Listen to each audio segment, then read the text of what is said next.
Hello once again, friends. You loved it last time, so here we are once more taking a look at some of the weirdest relics the Catholic Church is keeping behind glass. Let's check out some of the strangest saintly treasures wrapped in cloth, gems, and embalming fluid. I'm your casual crypt keeper Taylor, and today we are going to be diving on into the top 5 terrifying artifacts the Catholic Church kept hidden, part 2. Number 5. St. Clare's fingernails and her hair. Now, some people say that fingernails and hair continue to grow after the body passes away. This is commonly repeated, but actually not true, because rather it's the skin around the fingernails retracting that gives the illusion that the fingernails are still growing.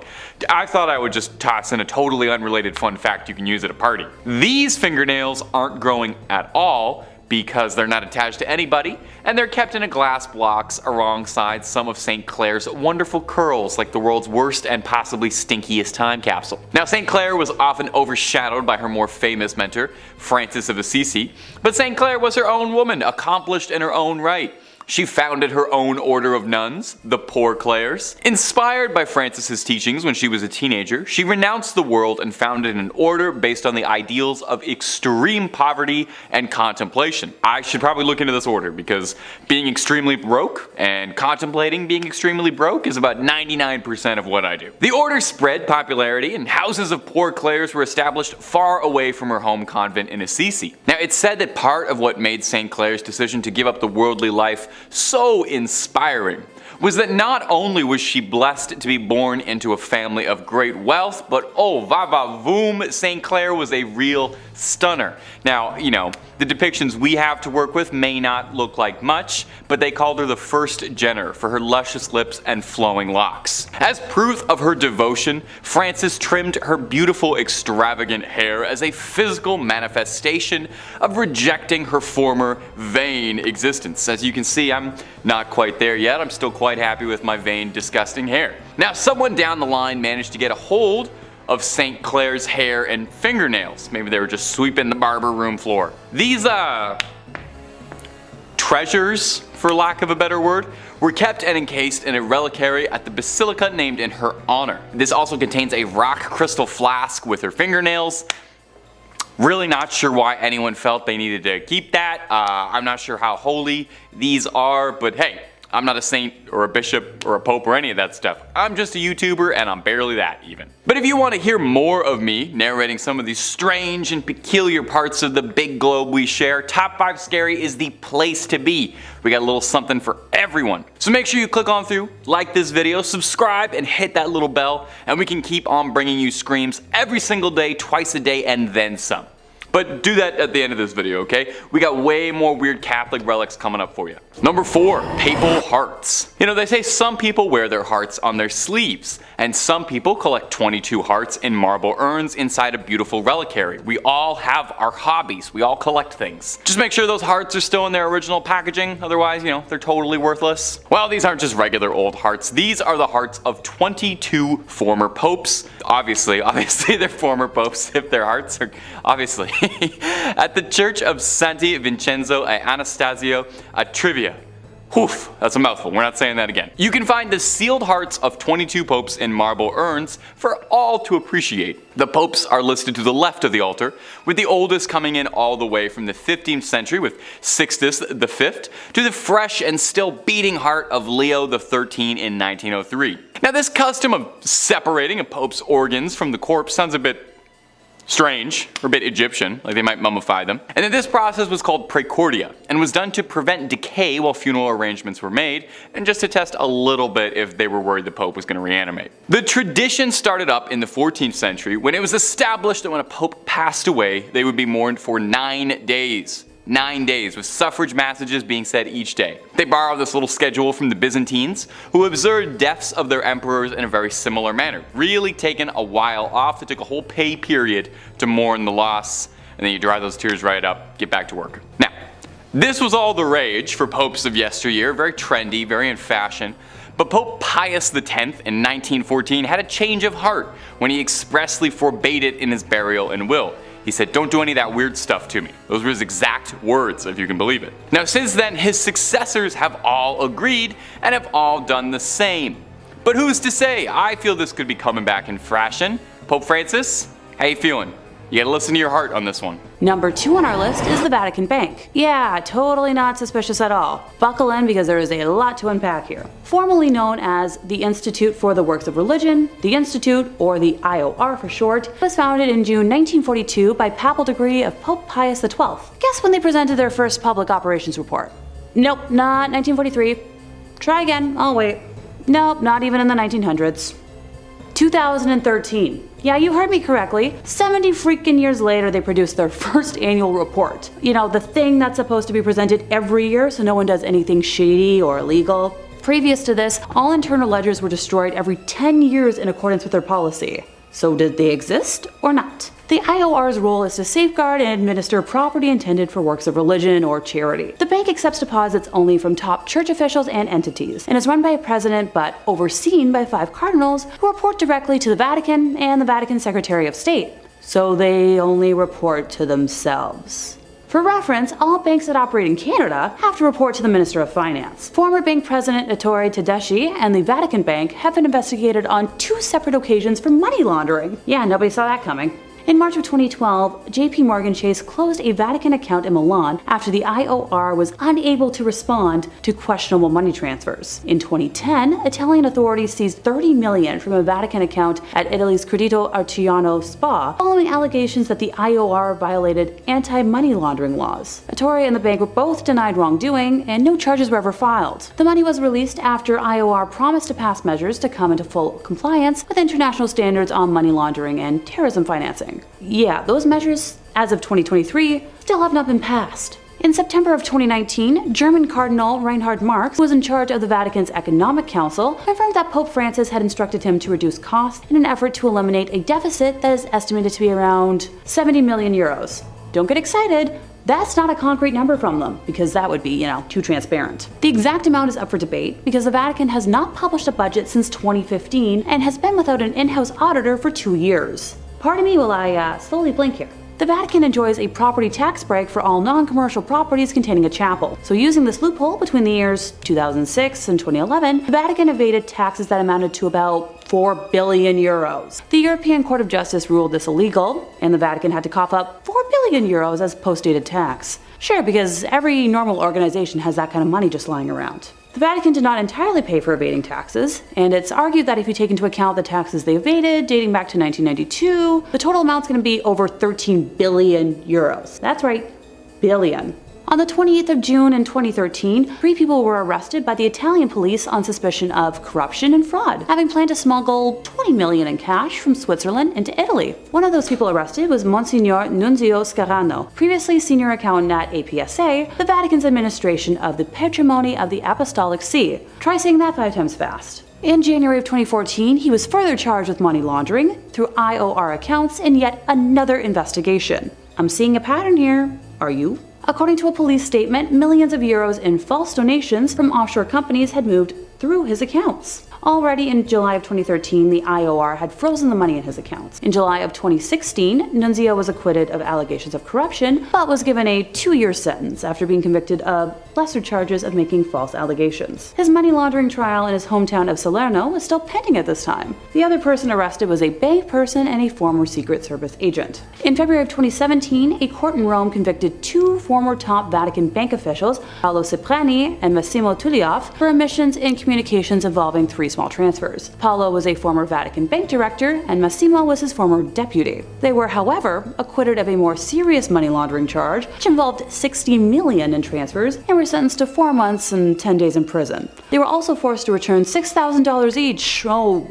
so glad they had to return so much of that money. In 2018, Vatican prosecutors indicted former Vatican Bank president Angelo Caloia and an attorney, Gabriele Liuzzo, for embezzling $62 million and using a real estate scam between 2001 and 2006. Oh yeah, totally a safe bank to put money in. And in first place, we have some unethical history German stuff. Thanks to guidelines, I have a lovely dictionary of words I cannot say, so I'll try to give y'all a little list right now. Yahtzie's gonna represent a group that carries about, a very distinct flag, and evil dictator Schmiedler is their leader. But I'll just use evil dictator or cruel dictator. I hope y'all can follow along, because things are about to get dicey. Remember that bank I just talked about? Yeah, time to get even more in depth. A filed lawsuit claims that during the dictator's reign, Vatican Bank received at least 200 million Swiss francs from his puppet Yutasha regime, money that his followers allegedly looted from groups of people they set out to eliminate. The class action suit, headed up by attorney Keelan Friesen at Minneapolis law firm Zimmerman Reed, involves 2,000 plaintiffs who are seeking an accounting of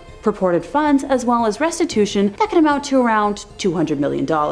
The claim also names, unidentified Swiss, Austrian, Argentine, Spanish, Italian, Portuguese, and German banking institutions, where plaintiffs' lawyers say some of the plunder may have been routed to help the war criminals escape to Argentina. The suit relies on once classified documents from various countries that have been made public in recent years, as well as a 1998 U.S. government report issued by Commerce Undersecretary Stuart Eizenstat. Some of the report's most damning evidence appears in a 1946 intelligence memo from a U.S. Treasury agent named Emerson Bigelow, who states that the Swiss francs were held in, you guessed it, the Vatican for safekeeping. The Vatican has constantly denied allegations of receiving Yahtzee gold and said in its internal review that they showed no trace of such funds. Sure, I'm totally gonna trust the internal review from a bank that destroyed their records for 70 years before going public. One of the reasons the Vatican has been criticized is that it refuses to open its archives as others have done. A key figure in helping the Utashi was Krunoslav Draganovic, a Croatian priest who was head of the College of San Girolamo in Rome. Men from Croatia who wanted to become priests lived at San Girolamo while studying for ordination. After World War II, the college served as a safe house for the Usashi underground. It is alleged that Draganovic had aided the military and civilian leaders who had been in power in Croatia and committed war crimes. His assistance consisted in obtaining false documents and safe passage out of Italy. People write that there are allegations that he used his Vatican Bank connections to launder gold stolen by, you guessed it, and that he was paid for his cooperation. He admitted in a 1945 that he had personally moved 40 kilos of Utashi gold to Rome, concealed in 2 packing cases. A request made under the Freedom of Information Act resulted in the 1997 release of Bigelow's report. Criminal conduct described in the report led to the institution of a 1999 lawsuit against the Vatican Bank. Criminal conduct described in the report led to the institution of a 1999 lawsuit against the Vatican Bank filed by survivors and descendants. The lawsuit was dismissed in 2009 under terms of the Sovereign Immunities Act. Although the legal case no longer stands, moral questions surrounding the plunder remain. Yeah, I've got a few questions of my own. Now, ever since allegations concerning the Vatican Bank and the Croatian plunder became public, requests have been made to the Vatican to allow access to archival documents from the time of Pope Pius. Pius was pope from 1939 until 58, and if there's anything, it would be found on documents from his papacy if they still exist. According to Gerald Posner in God's Bankers, following tradition, documents relevant to Pope Pius could have been made public on March 12th of 2014, 75 years after his election as pope, but you guessed it, the date passed without any release of those documents. At a 1997 conference on looted Yahtzee gold in London, the Vatican was the only one of 42 countries that rebuffed all requests for archival access. At a 1998 restitution summit in Washington, it ignored an emotional plea by U.S. Secretary of State and stood aside as 44 countries approved an ambitious plan to return, icky looted art and property, settle unpaid life insurance claims, and reaffirm the call for open access to that time era archives. Subsequent pleas for opening the files by Bill Clinton, the State Department, and other organizations went unanswered. Enthusiasm over a 1999 Vatican announcement to allow Jewish historians into the wartime archives was short-lived. Access was limited to 5,000 documents that had been selected and published years earlier by 4 hand-picked academics. And now that I trust the Vatican even less than I did before, that brings us to the end of our list. Seriously, what's with all the secrecy? There's so much they refuse to talk about, even though it would benefit the greater good of society. Also, collaborating with heinous groups throughout history? Major yikes. What else do you think they're hiding? We have diamond proof of an SA scandal. Alrighty, can I get a show of hands? What's the first thing you think of when I say priest and scandal in the same sentence? Do those 2 words have the initials SA? I had a feeling. So those are words that this platform doesn't really like, so pardon me while I try to dodge them, and I apologize in advance for how comical I'm about to sound. This affair kicks off on June 22nd of 2023 when the Society of Jesus of Bolivia acknowledged that it had received from the Vatican a copy of the diary belonging to the late Alfonso Pedrejas, who was a priest accused of taking advantage of dozens of minors. He died of cancer in 2009, so he never faced repercussions for his actions in his lifetime. Primarily known as Father Pica, he was placed in boarding schools for impoverished youth, primarily in Cochabamba in the 1970s. So the diary was turned over to the prosecutors in that same city for that reason, and it was discovered that the late priest kept detailed accounts of the underage horrors he committed in Bolivia. So at one point, according to his diary, he told a colleague about the crimes, only to be advised not to mention it judgment in future confessions. Yeah, the good old ignore it and it'll go away approach. The priest's nephew, Fernando Pendrejas, discovered a printout of the diary in an attic and turned it over to a major newspaper. And in its pages, the priest wrote lines such as, "I hurt so many people, too many." The newspaper publishing excerpts from the diary prompted an outcry in Bolivia and an official Vatican response. Go figure. Pope Francis promised to ensure the full cooperation of the Church to work alongside the government as it investigates the allegations. He also expressed sorrow over the ongoing revelations in the Catholic Church, calling them deplorable. Yeah, okay. And remind me again, what does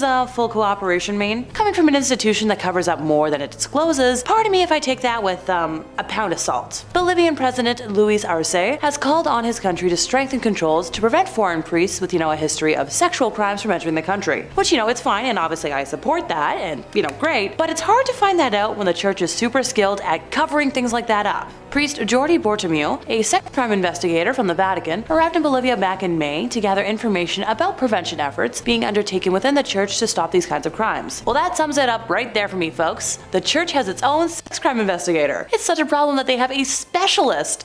And before someone feels like fighting me on this, specialty jobs like that only exist because there's a need and a problem. That's not the kind of job that just got created out of midair for kicks. The investigation into Pendrejas joins at least 12 other ongoing judicial probes into allegations of clergy sex crimes in Bolivia. So the Bolivian Episcopal Conference has said, one priest has already received a 10-year sentence for his crimes, while another priest, Milton Murillo, was sent to pretrial detention for 3 months in May. New testimony against Murillo emerged in the wake of the Pendrejas scandal as prosecutors called on survivors to step forward. Okie dokie. Time to move on before I start hissing like a tea kettle, and I swear by the end of today, I'm going to turn into a caricature with like a storm cloud over my head.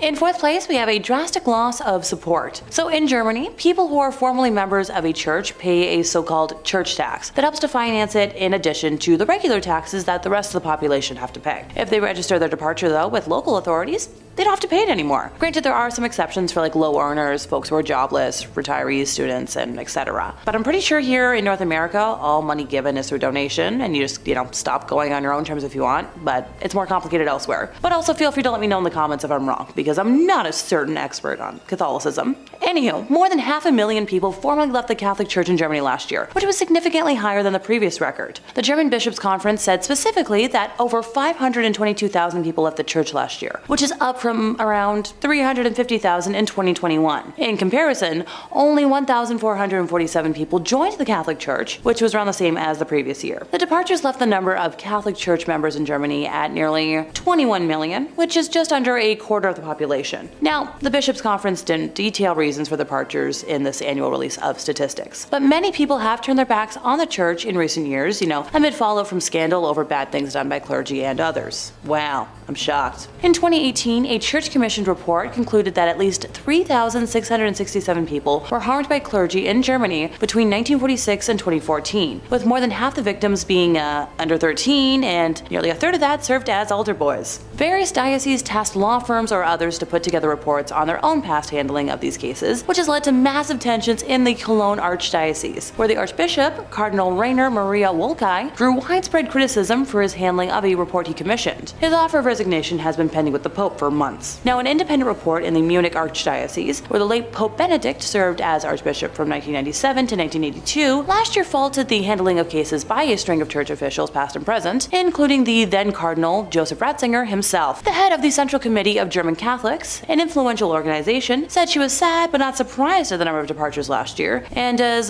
called for reforms and more thorough investigations. Yeah, good luck with that one.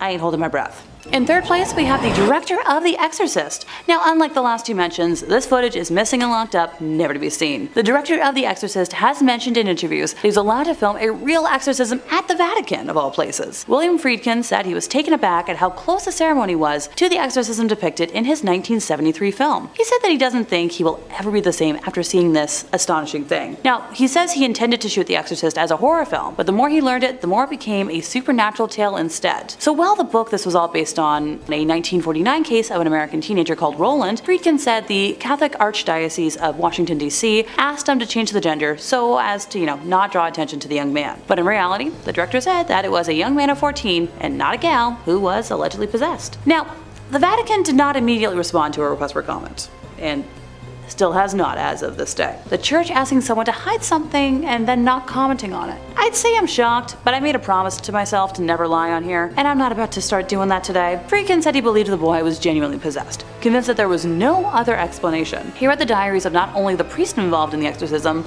but the doctors, the nurses, and the patients at Alexian Brothers Hospital in St. Louis, where this original case was carried out. He's also stated that he's not Catholic, doesn't go to church, or belong to a church or a synagogue. Make of that what you will. In second place, we have the exorcism of a satanic queen. This tale in particular comes from Dr. Richard Gallagher, who is an Ivy League educated, board-certified psychiatrist, and who performed a mental health evaluation on our sad woman to make sure it wasn't, an instance of something that could be helped with modern medicine first and foremost. He described her as a middle-aged woman who wore flowing dark clothes and black eyeshadow, and while she was charming and engaging, she was also part of a satanic cult. This is where I swear I'm not part of a satanic cult, even though that visually fits my aesthetic.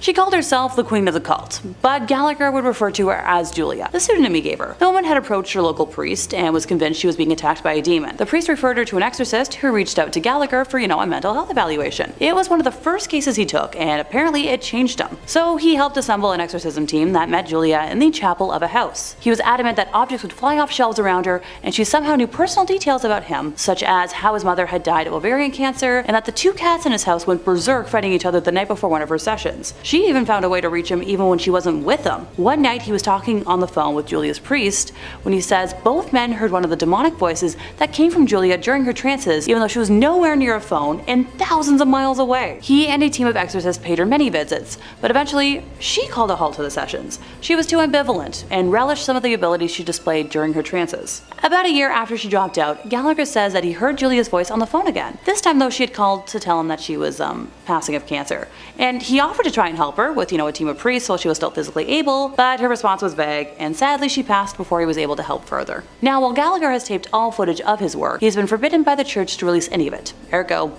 sorry folks, I got nothing. In first place, we have Ed and Lorraine Warren exorcism footage. Me talking about Ed and Lorraine Warren? I know, a shocker. While the video is blurred on YouTube to protect the identity of the poor girl, I personally think it's up there as one of the most frightening things I've ever seen. At an hour and 20 minutes long, it depicts a Catholic bishop in Connecticut attempting to converse with a demonic entity that has possessed the body of an innocent young woman while her family restrains her. Ed and Lorraine were the ones to alert the church to the possession after meeting her during an audience chat session that was held at the conclusion of one of their public presentations. During portions of the exorcism, when prayer is done, you can hear the demon acting wildly, and it originally refuses to give its name, both of which are quite common in cases of demonic possession. Eventually we learn that there are 4 demons possessing our victim, with one of them identifying themselves as Robert, a name associated with the son of Satan. I'll let a snippet roll now, allowing you to hear the woman for yourself. This footage was unreleased until after the passing of Ed and Lorraine, and it's believed that they were told by the Catholic Church to specifically keep it under wraps, but their son-in-law doesn't have the same fear or respect for the church, depending on one's opinion. Just in 5th place, we have the possibility of proof of alien life. In 1998, news reports emerged that strange, elongated, distinctly alien-looking skulls had been found during a restoration of the Vatican Library, with many suggesting that the Vatican secret archives must be hiding evidence of extraterrestrials. Perhaps an understanding between the Vatican and extraterrestrials is too far out there, too convenient to contemplate, except the Vatican itself does not run from ties to aliens. Consider the words of Cardinal Conrado Balducci, a high-ranking Vatican official since the 1960s and close friend to many popes, who in 1998 instructed followers to remember a paragraph of the New Testament where St. Paul refers to Christ as King of the universe, not only as King of the world. That means that all beings in the universe, including aliens, are reconcilable with God. Heck, the current pope has said he would baptize an alien, so I guess that's progress for the church?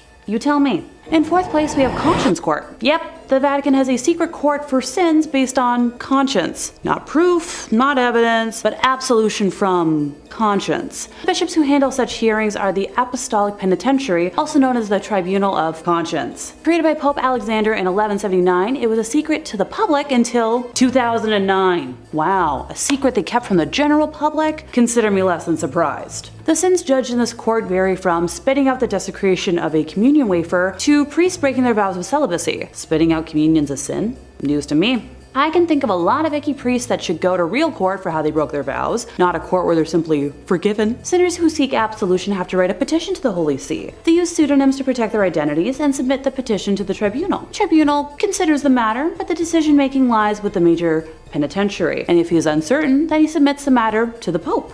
Until about the 18th century, heinous crimes such as ending lives and fornication against will were judged by the tribunal. Sure, let's give Father whatever his name is a slap on the wrist so he can have a clear conscience about breaking serious laws and go back to his biggest concern about having a perfect life after passing. Because that's the priority for serious crimes. Same with using a fake name for protection. Really great.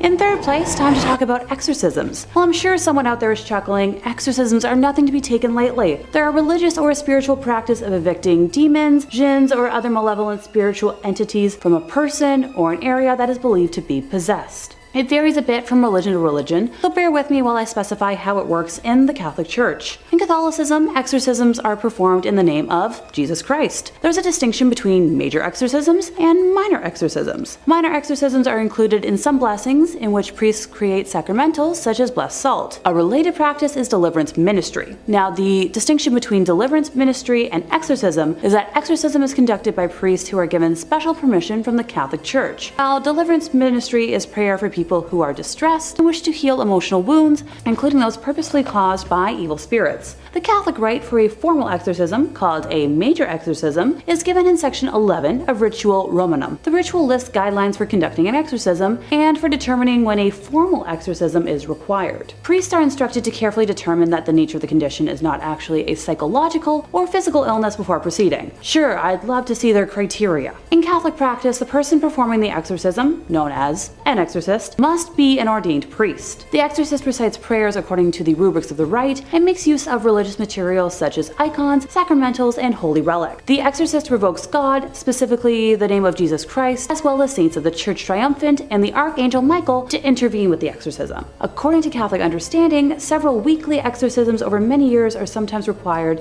to expel a deeply entrenched demon. St. Michael's prayer against Satan and the rebellious angels, attributed to Pope Leo, is considered the strongest prayer of the Catholic Church against cases of diabolical possession. The Holy Rosary also has an exorcistic and intercessory power. Cool, maybe I'll go get my rosary one of these days. Holy water is a common aid for exorcism. Its use belongs to the prayer to St. Michael. The chief exorcist of the Vatican, Father Gabriel Amorth, stated that he had performed tens of thousands of exorcisms over his 60+ years as a priest.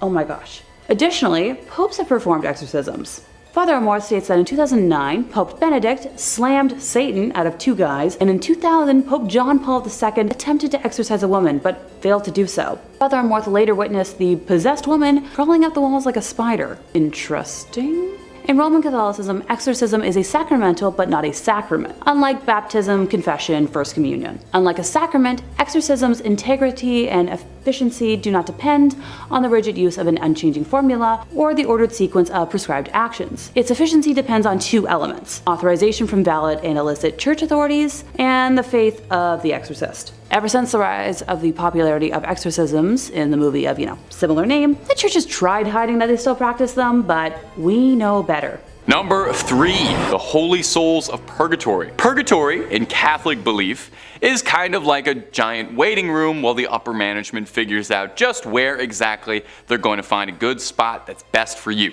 Well, that's simplifying it a bit, obviously. The soul is thought to be stranded in purgatory until it atones for its earthly sins, but you can hurry the process up just a little bit if your loved ones back on earth are praying for you. In the back of the Chiesa del Sacro Cuore del Suffragio del Piccolo Museo del Purgatorio, or Museum of the Holy Souls in Purgatory, holds a collection of relics that have been singed by the hands of the souls of those trapped in purgatory. These burned handprints are believed to be the souls trying to communicate that their loved ones need to pray harder. I don't know about you, but I would definitely start praying real hard if burned handprints started showing up in my books, but I would be praying for an exorcist, more likely. Now, this is kind of interesting, and I didn't even know this. Purgatory isn't even mentioned directly in the Bible, but the concept of purgatory dates back to the 11th century. This notion that trapped souls needed to be freed came from a story told to the Abbot Odilo of Cluny by a monk returning from the Holy Land. He told this story about how this ship had been wrecked, that he'd been cast ashore on a mysterious island, and a hermit who lived on the island related his own story of a chasm from which screams of trapped souls and demonic flames rose and ravaged. He told of how the demons would complain about losing souls when your loved ones would pray for their behalf. So November 2nd was established as All Souls Day. Everybody, all the souls. Where it was believed that prayers by the living could help get all of those trapped dead in purgatory loose. You know, it's kind of like that one episode of The Simpsons where the town comes together to get Bart out of the well. It's a similar enough concept, you know. They sang a song, you pray, souls get out, Bart gets out, pretty much one and the same. This particular collection of burned relics in particular, though, was collected when Victor Jouet, the missionary behind the collection, experienced a fire that burned part of the original suffragio, leaving behind a scorched image of a face that he believed was a trapped soul. Now, again, just me personally, but if I saw a face burned into one of my possessions, I would move entirely, call an exorcist, be putting salt circles around my feet for the rest of my life, but I appreciate what he did too. Number 2, the Santa Maria della Concezione Crypts. Whew, my Italian is not as good as it should be.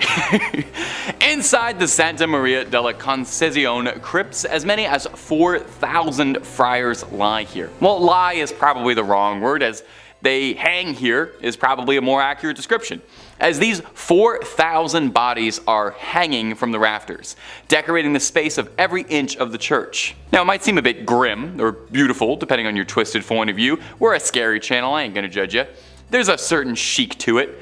But I wouldn't be surprised if they have to spend a few hundred a month on keeping air fresheners and incense just running all the time there. Now, you might reasonably be wondering, hey, why do they hang bones from the wall like they're throwing a Halloween party and no one went to the store to get actual decorations and they had to make do with what they had? Well, they're not just festive. The practice dates back from the 16th century when the Capuchin friars, not named after the monkey but because of the hoods they wore, left the friary of St. Bonaventure to come live at Santa Maria della Concezione. They were ordered by the Pope's brother at the time to bring the remains of deceased friars with them to their new home so that all the Capuchins could lie together. With a huge amount of bodies on their hands, the brothers decided to get a little fun with it and decorate the walls of the crypts with their bones as a way of reminding them that death comes for all of them. Surely there's a slightly easier way to remind you of the ever-present mortality that hangs over us than literally hanging a bunch of pelvises to the buttresses, but what do I know? A plaque in the crypt reads, "What you are now, we once were. What we are now, you shall be," which is grim. No way around it. The crypt contains a little bit of everything inside you. Crypt of skulls, lovely load of leg bones, and the star of the show is definitely the crypt of pelvises. Oh, make sure you get a photo in there. Make sure you grab a fridge magnet from the Pelvis Room gift shop. And number 1, St. John the Baptist's many heads. They say 2 heads are better than 1, which might be proof of what a great man St. John the Baptist is, because no one can seem to agree how many heads the guy actually had. The saint's head was supposedly brought back from Constantinople in 1206 by the crusader Wallen de Satan, but it seems this happened more than a few times, since 3 different shrines across the globe all claim to have the original head of St. John the Baptist, and no one's able to clear this up anytime soon. St. John was a forerunner of Jesus Christ, and the New Testament says that John was beheaded by Herod around 28 CE as a punishment for criticizing his recent divorce. Yeesh. Paintings of the beheading depicted on a silver platter, which is a nice way to get a severed head, I think. I don't know if I ever want a head delivered to me, but if I had to, I would want it on a silver platter. According to the legend, there really was a silver platter his head was delivered on that made its way to Constantinople or Istanbul, but was sold by the Crusaders in order to pay for his travels back. John's head was on display in the Amiens Cathedral up until the French Revolution, where they confiscated all church treasures, and it would eventually return home in 1816, then going all the way back to Rome from Greek monks who brought it to a shrine decorated with beautiful stained glass, one panel depicting the head on a silver platter. You think you wouldn't want to remember that? Well, here's where the trouble comes in. A German museum in Munich also takes great pride in having St. John's head. The Munich Residence Museum contains a bunch of other holy relics, but their most prized is the alleged St. John's head, although no one really knows how it got there. This skull is wrapped in cloth and heavily interred with gems. Now, 2 would be impressive, but St. John's got a crowd worth of heads because he's got 3. His last head can be found in Damascus, Syria in the Umayyad Mosque, one of the oldest and largest mosques in the world. This relic, also not exposed, wrapped in a cloth, and is currently located in a shrine dedicated to the saint. So will the real John the Baptist please stand up? Or do all 3 of these heads actually really belong to him, and he had to be beheaded 3 times for it to take? You know what, don't answer that. I'm not sure if that's something I really want to know. In 5th place, we have an exorcism filmed through a peephole. So it's no secret that exorcisms are still a practice done today, but the Catholic Church really likes pretending that they don't because of the negativity around it. Technically speaking, the Catholic Church authorizes the use of exorcism for those who are believed to be the victims of demonic possession. Specifically, in Roman Catholicism, which is what I grew up with, exorcism is a sacramental but not a sacrament, so unlike baptism, confirmation, first communion, or confession. Unlike a sacrament, exorcisms depend on 2 elements: authorization from valid and legitimate church authorities and the faith of the exorcist. The church will ask publicly and authoritatively in the name of Jesus Christ that a person or object be protected against the power of the evil one and withdrawn from his dominion. Now, the rite of exorcism was revised in January of 1999, making it a lot less Latin, and assumes that, possessed persons retain their free will, although the demon may hold control over their physical body, and involves prayers, blessings, and invocations with the use of the document of exorcisms and certain supplications. Typically, the individual will be restrained, and the priest will perform a ritual of prayers to remove the evil spirits. Solemn exorcisms, according to the canon law of the church, can be exercised only by an ordained priest or higher, with the express permission of the local bishop, and only after a careful medical examination to exclude the possibility of mental illness. The Catholic Church has between 500 to 600 official exorcists, with the vast majority operating in Latin America and Eastern Europe. Now that we're all clear on the formal definition of exorcisms, time to dive into this lovely 2014 video. The ritual was captured on camera by a man who heard the shrieks of the woman inside the sanctuary and filmed it through the peephole of a door. The incident occurred at the Assumption of the Virgin Mary Church in Vranov, Nadziei, in February of 2014. The church's priest, Marek Dunda, confirmed the video is real, but only said that if something is filmed through a keyhole, there's nothing more to say about it. Which is a dodging the question kind of answer if I've ever heard one. He told the newspaper he was talking to that he carries a mandate from his bishop to perform exorcisms, and also said that the group were asking God to protect and to liberate the person, including using a Latin prayer asking for help, and of course it helps. Pardon me. I'm no expert on exorcism rituals yet, but if you have to state that something of course helps, in my personal experience, it's a smidge sketchy. It's very hard to tell what is happening in the video, but it appears that at least 2 people surround the woman, who can be heard screaming in agony with momentary pauses in between for the duration of the, just under 2-minute long video. Daniel Trokta, who, shot the video after hearing the screams, warns people in the description to watch the chilling footage while wearing headphones, which is what I did. When asked about the condition of the woman in the video, the priest said any details about her or her state were private. And while I'm glad the church is respecting her privacy, I hope that the poor woman has been cured and healed. As much as I joke about it, demonic possession is no pleasant or laughing matter. In 4th place, we have footage from 2020. Okay, before anyone out there panics, I'm talking about the American news magazine that's been, broadcasted on TV since June of 1978. Not the awful year in recent history that we're not going to talk about, because that was awful. On April 5th of 1991, the show featured a segment that showed an actual Roman Catholic ritual of casting out demons, videotaped at a nun's home in suburban Palm Beach County. The segment shows the affected girl, referred to only as Gina, as she thrashes under the effect of ancient prayers, is sprinkled with holy water, and, has a cross being pressed to her head. Common stuff. The girl retches, writhes, yowls, and bares her teeth. She says, "Get out of here! Me not want to leave!" shrieking all this at the priest, as one hand snaps the gauze bonds tying her to the chair. By the way, apparently if the exorcism team hadn't tied her down, she might have levitated to the ceiling. How very Willy Wonka. At the time, the March 25th issue of U.S. News and World Report carried no fewer than 5 articles on hell and the devil, citing a poll that 6 out of 10 Americans believed in the netherworld, which is 2% more than in the church heyday of the 1950s. Another poll, released in August of the same year, said 55% of Americans believe in the devil and 49% in demonic possession. I'd love to see those results today, but I couldn't find them sadly. Most Catholic leaders say possession is rare, with Reverend Kenneth Doyle, Communications Director for the National Conference of Catholic Bishops, stating he's only heard of about a handful of exorcisms in the last 40 years, but I feel like that's just a PR statement. Here's the thing. When churchmen do perform an exorcism, they almost never talk about it. The main exorcist in this entire report is known only as Father A, and his face is kind of obscured. Sister Lois Schaefer and the Reverend Walton Dockerell of St. Rita Parish near West Palm Beach, who took part in the exorcism, said through a secretary that, no comment.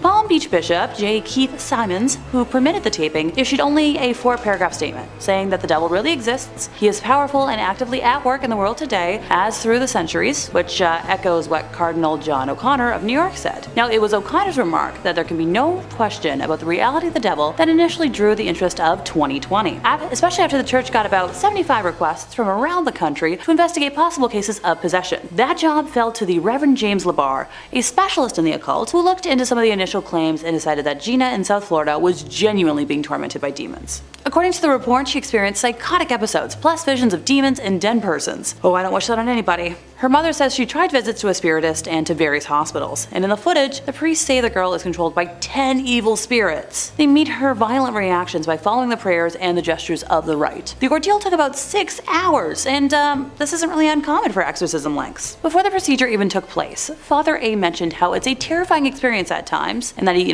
could die tomorrow, or be attacked and taken over. Evil spirits like to take their time leaving a body, and not without a fight, and that leaves all of the parties involved extremely drained and exhausted, and vulnerable. Also quoted is Dr. Warren Schlonger of Miami Children's Hospital, where Gina was treated before and after the exorcism, and he did note that her condition improved afterwards. Father A, though, is still troubled. He believes the devil is disturbing his sleep, attempting to weaken and destroy him. He counts that as the price he must pay as a church point man against demons. Now, I know, someone's about to ask, but Alexa, didn't you say you'd be talking about hidden footage? The church tried taking this footage down from the internet because they didn't want it to be public anymore, but thankfully they haven't succeeded. Number 3. Father Daniel Petrocorgano. When you take the cloth, you get called on for all sorts of things. Marriages, funeral rites, confessions, and in the extreme cases, exorcisms, where you're the last line of spiritual defense against a demonic spirit that has taken host of someone else's body. Of course, exorcisms don't always go the way that you would hope.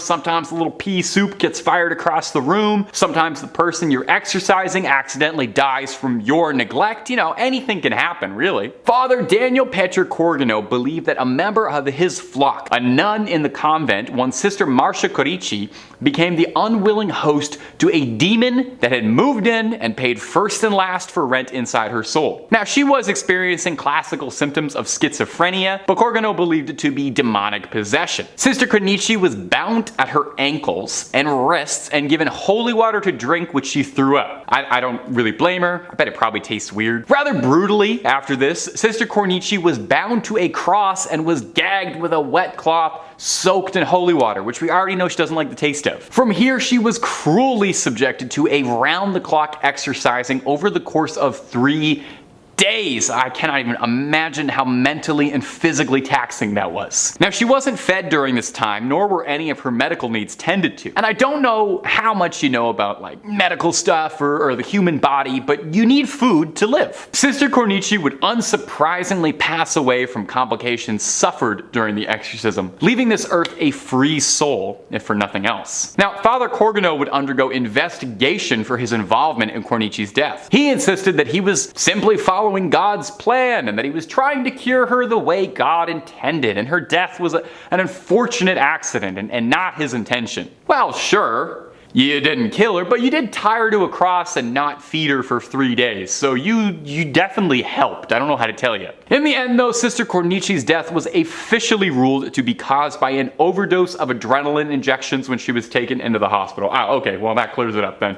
Total accident. Number 2, the wild and wacky life of Pope Benedict IX. Over the years, there have been many controversial popes. In fact, I would bet you can probably find more popes wrapped in controversy than not. While it's kind of pointless to compare sins on a sort of moral scale, it's hard to argue that few popes got up to even half as much chaos and trouble as Pope Benedict IX. So notorious, he once sold the position when he got bored of it. He's just done. He sold it. It said he began his pontification when he was a young man because his family wanted it. They just wanted it. They wanted him to be pope. Benedict loved the lifestyle and behaved the way Joffrey Baratheon would, spending his money on women of the night, hosting lecherous, wild, erotic parties with all manner of man, woman, and apparently animals as well. He really was not picky. It wasn't long before there were conspiracies being drawn up to assassinate the Pope, if you can believe that. Imagine that. There were guys sitting around a table being like, hey, we gotta do something about the Pope. I think we have to assassinate him. Possibly in a case of divine intervention, his enemies on a feast day snuck into St. Peter's Basilica, carrying rope ready to strangle Benedict, but a solar eclipse of the sun scared the assassins so badly they called the whole plan off. And fair. If I was planning to dispose of the Pope and then 5 minutes beforehand I saw the sun get blackened out, I would assume God was gonna strike me down then and there. Failed coups notwithstanding, Pope Benedict's reputation did not improve much. He was attacked by an angry mob in 1045, forced to flee, and replaced by another pope, one Sylvester III. 2 months later though, Benedict would return to reclaim the title. And then 2 months again, he decided that honestly he wasn't really vibing with this pope business anymore, what with the constant bombardment and attempts on his life, and sold it to his godfather for what amounted to nearly 30 million American dollars. Imagine buying the Pope. Imagine the highest seat you can have in the Catholic Church and you bought it. If you can believe it, like Emperor Palpatine, somehow Pope Benedict returned. They just could not get rid of this guy. King Henry III of Germany had arrested Pope Sylvester for being a false pope, and the godfather Benedict sold the throne to had given up the seat, admitting that it was wrong for him to buy being the pope. It was wrong to buy the papacy. I could have told you that. Henry appointed a new German pope while Benedict was in hiding, and then that pope passed away mysteriously 8 months later after being poisoned, which many historians suspect Benedict had his little fingers in. So Benedict came back to be a pope for a third time, and no one was putting up with this. Henry III sent troops to drag him out of the basilica, and he spent his dying years in a monastery where he is now remembered as one of the worst popes in history. But he sounds fun. Number 1. Oliver O'Grady. All of these people have been awful or downright embarrassing examples of priests, and yet Oliver O'Grady might be the worst of all of them. YouTube content guidelines really does not like for us to be discussing the kind of crimes that he committed, but I will say this.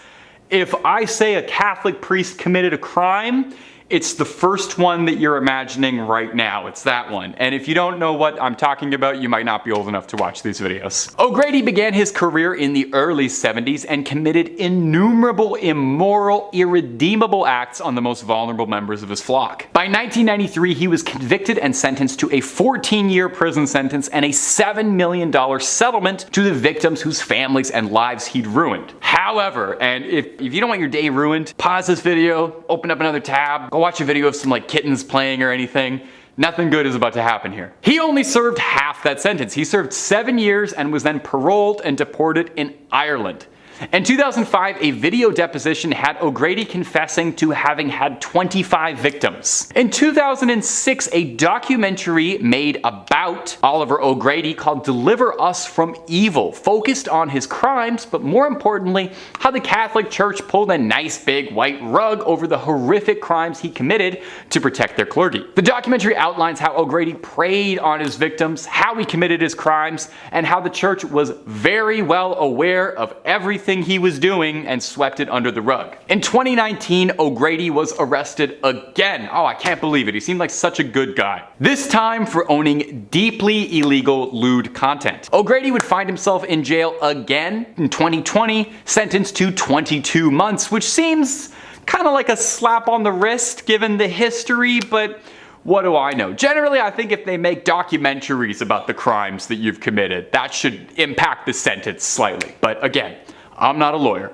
I'm just a YouTube host. We have the Most Holy Trinity Church in New York, built sometime between 1882 and 1885 on land that previously served as a graveyard until 1853. According to local rumors, not all of the bodies residing there were exhumed from the graveyard, and the spirits of those left behind still inhabit the grounds to this day. The church property covers an entire city block, and it is said that there are false closets leading to bricked up doorways, tunnels, and random sub-basements throughout the church and convent. There are also mysterious passageways on the upper levels of the church, where legend says only priests are able to enter. The church's rectory was built in 1872 by its second pastor, Monsignor Michael May, who later passed in his room on the second floor. Priests who live in the rectory have used that space for mainly a guest room ever since, as no one has ever been willing to live in it on an ongoing basis. Guests have experienced lights being switched off and on, hearing strange noises, and the sound of a person walking back and forth while trying to sleep. Phantom footsteps have also been heard on the staircases in the building, and dogs who were once kept as pets in the rectory would stare in a trance-like state down the basement stairs, as well as into the dining room when the building got cold. In 1897, a parish bell ringer named George Stell's life was taken in the vestibule of the church. Though there was a suspect in the case, a former parishioner who would later be executed for an unrelated ending of life, no one was ever convicted of the crime.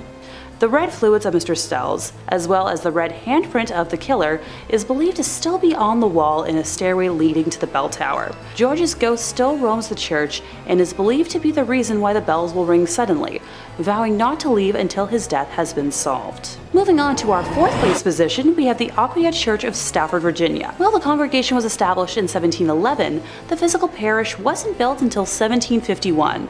It was a gorgeous brick building built on a peaceful hilltop with a 2-story crucifix floor plan, which otherwise known as a cruciform, which was considered a rather unusual style for colonial churches. Aquia was built to replace 2 earlier sites of the Overwharton parish, which were constructed around 1680. The inside of the church burned down in 1754 and was not rebuilt until 1757. It was then shut down from the Revolutionary War until the Civil War due to lack of funding, before reopening as a stable, campsite, and hospital for Union forces. It was during this closure that a young blonde woman was traveling the dark country roads, rural Stafford County, when a group of highwaymen accosted her. This time period was full of exasperated uncertainty from the war, and with it a severe lack of resources, food, and money. Men would wait hidden on the side of roads to steal the valuables from people walking or riding by their hiding spots. She ran from the men to the sanctuary of the church, but was only able to hide for a little while before they broke inside and ended her life. Her body was hidden in the tower, and the men were never caught. It wasn't until after the Revolutionary War ended in 1775 and the church was ready to reopen for services that what was left of her was discovered. A skeleton with golden blonde hair that was as intact as if she had been freshly slain. The red fluid that spilled on the floor from her death was impossible to remove. Despite using every trick known to man, the stains remained in the tower for well over 100 years, until during a modern renovation when the redness was covered up by concrete. With the facility still being in use today, members of the church have mentioned hearing footsteps walking around at all hours of the day and will break into a frantic run around the church at night, but no one is there. Noises can be heard in the empty tower, with some saying it sounds like a struggle, others describing a groan, whistle, or even a call for help. Many have also mentioned seeing a transparent woman in the church's windows, on the balcony, or even in the graveyard, dubbing her Blonde Beth after the hair of the skeleton. In the 1900s, brave people would try to stay overnight at the church, but were chased away by what they described as an unfriendly presence. A custodian working in the graveyard saw a ghostly woman's face floating above the graves, while another man saw a woman smiling at him through the balcony windows before she vanished. In the middle of this creepy sandwich, in third place, we're taking a closer look at St. Mary the Virgin, located on the outskirts of Clophill, England. Originally built facing the west sometime around the year 1350, it's believed to have been erected on top of a leper hospital run by monks. I'd like to take a moment to note that it was built in the quote-unquote wrong direction, with churches traditionally facing east, the direction from which the sun rises, which is associated with the location of heaven and the return of the Messiah in Christian religion. Altars inside of these holy buildings would face in the eastbound direction for prayers. Some have claimed that because St. Mary the Virgin faces away from God, it thus opens its doors to hell, and ergo responsible for the tale I'm about to tell. The building was abandoned in 1848 when the rector at the time made the decision to have a new church built, instead of expanding the previous one, which was much needed due to the rapidly growing congregation. Old St. Mary's, as was dubbed by the locals, was then primarily used as a mortuary chapel, holding bodies before they were buried in the adjacent cemetery. By the 1950s, St. Mary's had become so run down that it could no longer fulfill that use, with just the outdoor walls and tower remaining. In March 1963, the tomb of an 18th century apothecary's wife was broken into, and the bones were arranged ritualistically in the middle of the church. And once again, on Midsummer's Eve of 1969, multiple women's graves were broken into, with bones being removed and rearranged once more. While the specific individuals involved in these acts were never identified, the arrangements found resembled those used in black mass rituals performed by satanic groups at the time. After the first incident in 1963, a rare decision was made to rehollow, or in more simple terms, re-bless the altar that was left in the building, in a failed attempt to protect the building from evil. Later that year, Reverend Harold Colthurst reported stumbling upon a group of men in the building that were in the midst of a mysterious ritual, being quoted as saying that the men were trying to communicate with evil spirits, chanting some sort of mumbo-jumbo. They were definitely in league with the devil. Modern-day visitors to the now landmark have reported seeing a plethora of ghostly figures during the day and nighttime, faint lights moving about before vanishing mysteriously, along with reports of a chilly and oppressive atmosphere even during warm days. In third place, we have the Vatican Bank, so formerly known as the Institute for the Works of Religion, the Institute, or the IOR for short. It was founded in June of 1942 by papal decree of Pope Pius XII. So anyone want to guess when they presented their first public operations report? Come on, give it a try. Nope, not anywhere in the 1900s. 2013. Yep, that's what I said. 70 years later, they produced their first annual report. You know, the thing that's supposed to be held every year. Previous to all this, all internal ledgers were destroyed every 10 years in accordance with their policy. So the IOR's role is to safeguard and administer property intended for works of religion or charity. And the bank accepts deposits only from top church officials and entities, and is run by a president, but overseen by 5 cardinals who report directly to the Vatican and the Vatican Secretary of State. So they only report to themselves. For reference, all banks that operate here in Canada have to report to the Minister of Finance. Just saying. Former bank president Ettore Tedeschi and the Vatican Bank have been investigated on 2 separate occasions for money laundering. In March of 2012, JP Morgan Chase closed a Vatican account in Milan after the IOR was unable to respond to questionable money transfers. In 2010, Italian authorities seized $30 million from a Vatican account at Italy's Credito Artigiano Spa, following allegations that the IOR violated anti-money laundering laws. Now,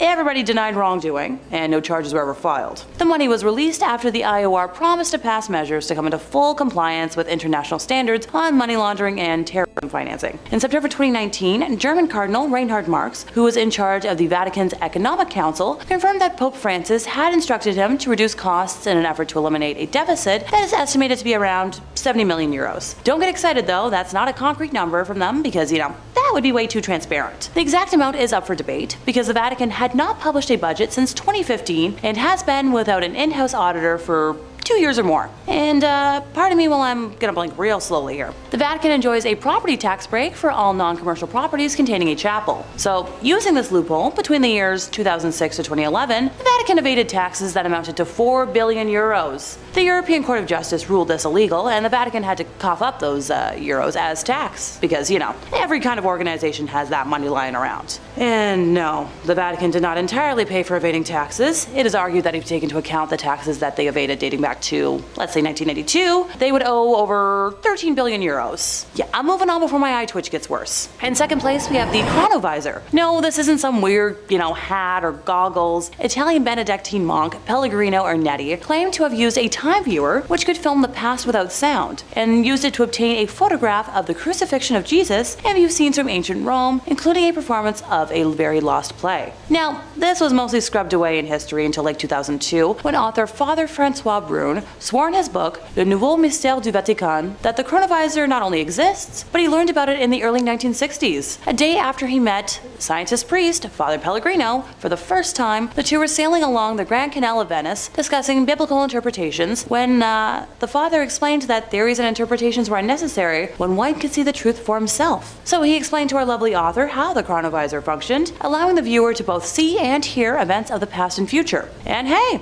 if you don't believe my word, his full account is in that book I mentioned earlier. So with a little digging, researchers will find first mentions of the chronovisor in a 1972 article published in the Italian magazine La Domenica del Corriere, entitled "A Machine That Photographs the Past Has Finally Been Invented." Belongs to the Vatican, and this chronovisor time machine is heralded as one of the papacy's best kept secrets. It's said to be replete with 3 precious alloys, cathodes, dials, levers, and has the ability to display myriad historic events in biblical and Roman history. So apparently, since it acts as some sort of television, it can verify all of this. Now, this time machine is claimed to have been invented in the 1950s by a dedicated and secret team of Italian scientists, including who I've already mentioned, Mr. Pellegrino himself. Critics may take credibility issues with the fact that he, eventually became a priest, but he was a scientist first. See, this critic doesn't take issue with that, more so that the Vatican is hiding a tool that could be used to help solve, unanswered crimes around the world and maybe help people. Like, imagine how many killings could be solved and how many families of lost people could have answers. Stop being selfish. In first place, we have the allegations from Arise Church. So an external review of Arise Church has called for its entire board to resign after reports from more than 500 current and former members,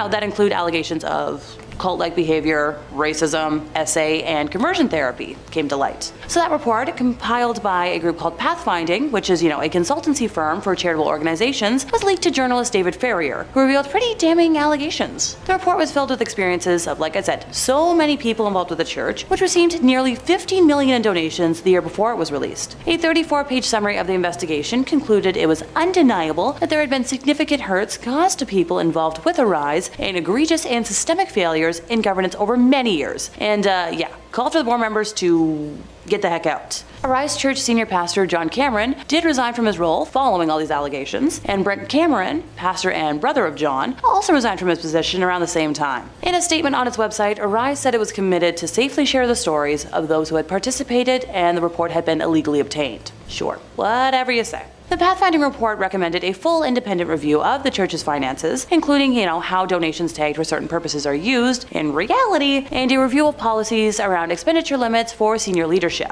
It also recommended disallowing tithing by younglings, and for those who are unaware, it means giving a percentage of your earnings. There was pressure to donate money, and some felt pretty uncomfortable about comments made about their donations.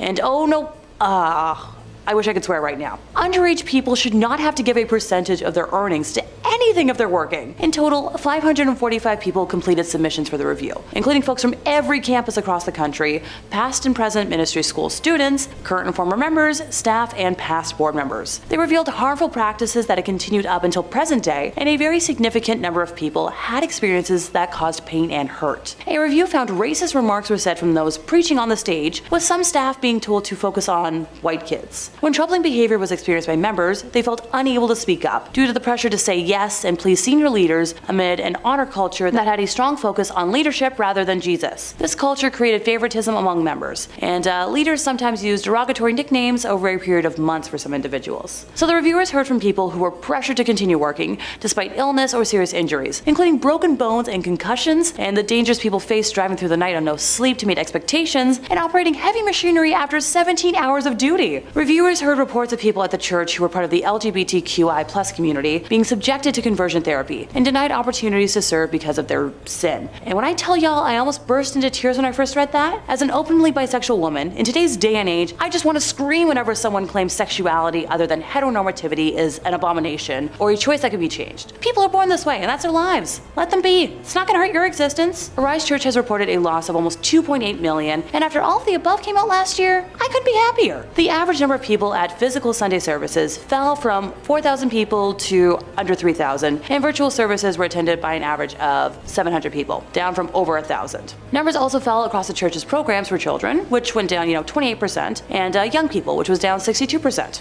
Number 5. A time machine. Among the many conspiracies about what goods are hidden inside the Vatican's secret archives, one of the more popular and reoccurring ones is that the Vatican has access to wondrous technology hidden away from the rest of the world, from ancient civilizations, stuff like that. One leading theory is that among these devices is something called the chronovisor, an alleged time machine of sorts that allows the user to peer inside and see whatever time period in history or forwards they desire, like a little time camera.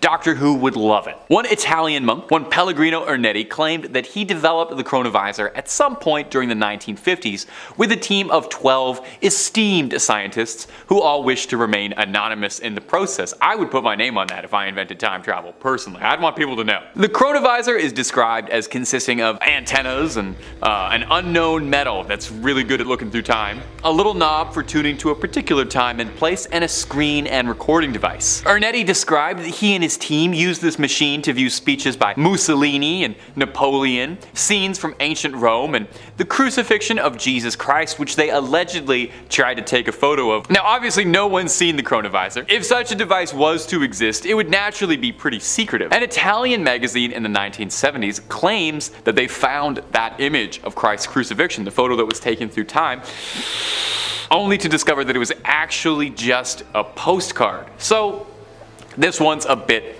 up in the air. Let me know if you think this is real, but also, you know what? Let me know what time period you would want to take a picture of if you could see that up close. And if you're looking for way more scary content, my friends, you already know Top 5 Scary is the place to be. We've got everything scary under the sun. Cryptids, conspiracies, true crime, fake crime, aliens, UFOs, just about anything freaky you can think of.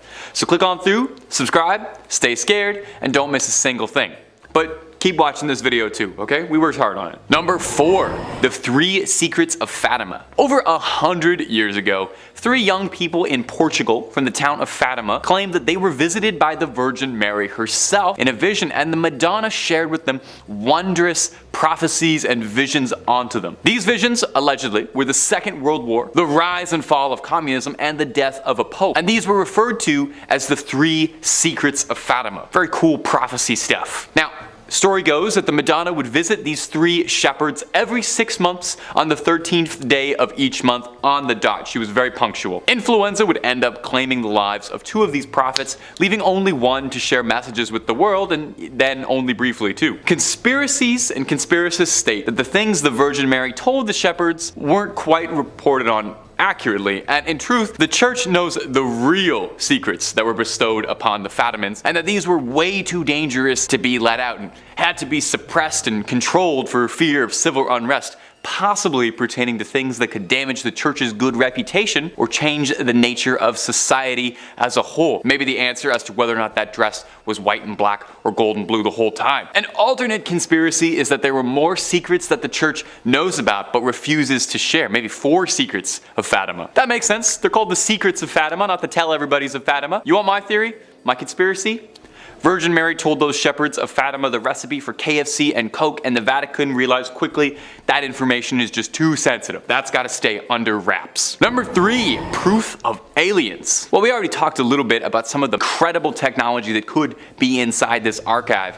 And it's thought that the Vatican has all sorts of incredible information hidden away in its vaults that humanity, we're just not ready to know about. We're not grown up enough. One of the other leading ones is that theorists speculate that inside those secret archives is indisputable hard evidence of extraterrestrial life, that they're harboring alien skulls and remnants of amazing technology, I guess on borrow from Area 51's collection it's traveling. So the story goes that in the late 1960s, during renovations of the Vatican's archives, excavators uncovered alien skulls beneath the Vatican archives, and somewhere the predator is so upset that he lost those. Is it possible that they worried that if proof of extraterrestrial life got out into the wild, it would discredit belief out there?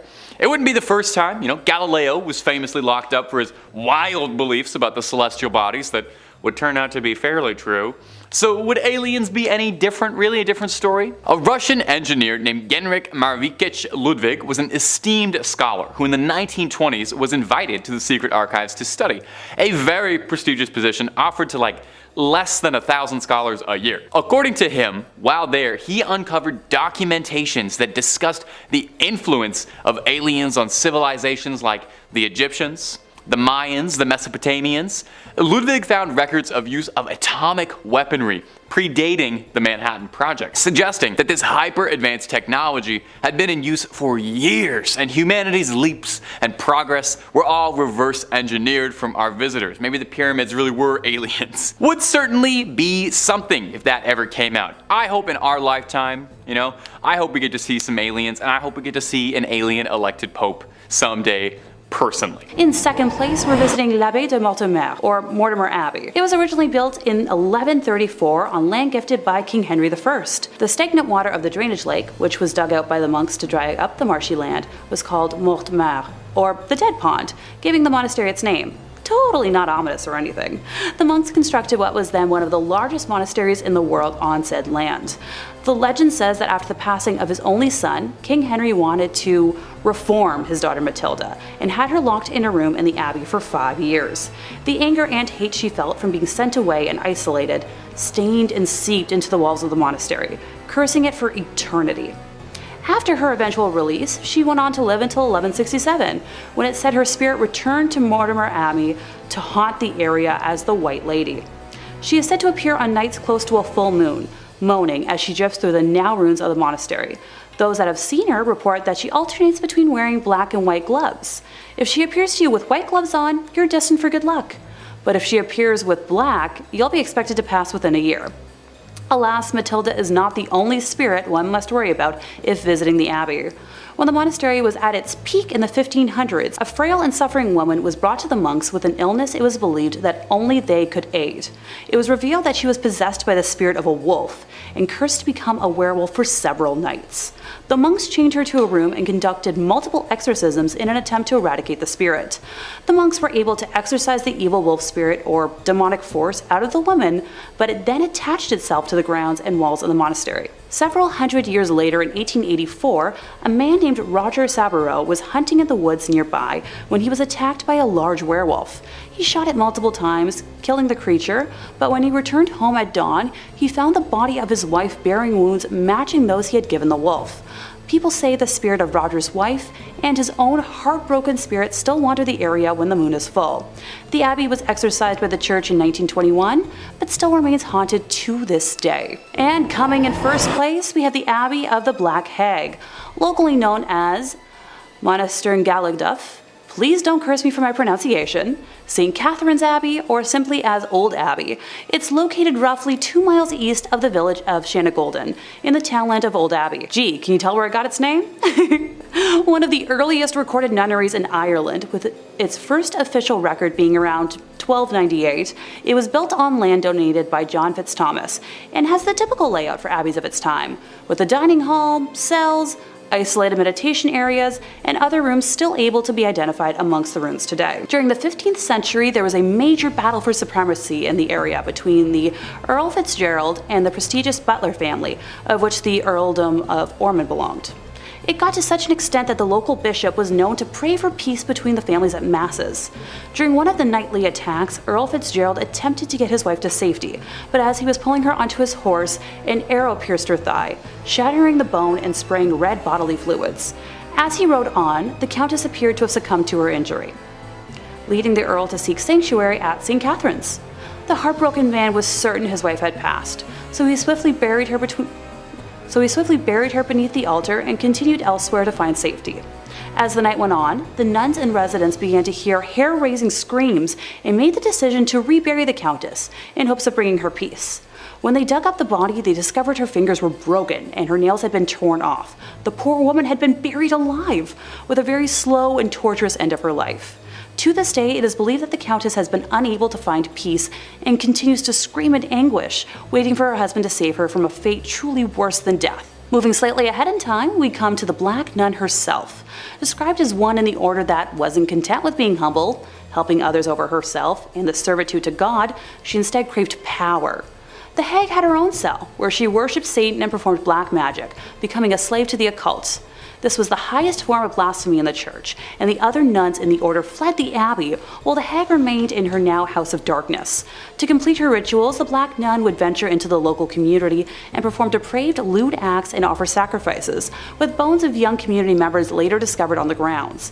In modern times, visitors have reported seeing the dark, shadowy figure of a nun wandering, the feeling of being constantly watched, and a disembodied hand reaching towards them. It has been reported that flashlights cannot function in the nun's cell, and modern batteries drain too quickly to have any sort of rational explanation. Number 5. St. Catherine's Head. Coming up first on our list of strange artifacts that the Catholic Church has hidden away is the severed, mummified head of the revered St. Catherine of Siena. You wouldn't really expect there to be a severed head kept out on display, but it is an important head, I've come to understand. When she was young, St. Catherine had a vision of Jesus on a throne surrounded by saints. Afterwards, she devoted her life to Catholicism and she gave herself to the nunnery, cut her hair, scalded herself, and took a vow of celibacy. At 28, Catherine was said to have received the stigmata when 5 red rays shot out of the crucifix she was praying to and pierced her hands, her feet, and her heart. But these were far from the only miracles attributed to the lovely St. Catherine, however. She was said to be seen levitating once during prayer, and even once a priest said he saw a Holy Communion fly from his hand directly into her mouth. Now, I will be honest, that does make her sound sound a bit like a saintly golden retriever, but okay. Catherine would pass at the young age of 33 and would be canonized a century later. If you don't know, that's a fancy word for being made into a saint post-mortem. While she passed in Rome, there was some disagreement as to where the young saint should be laid to rest eternally. Her hometown of Siena quite wanted her body back. Her spiritual leader, Raymond of Capua, knew he wouldn't really be able to smuggle her entire body past guards in Rome, so he elected to just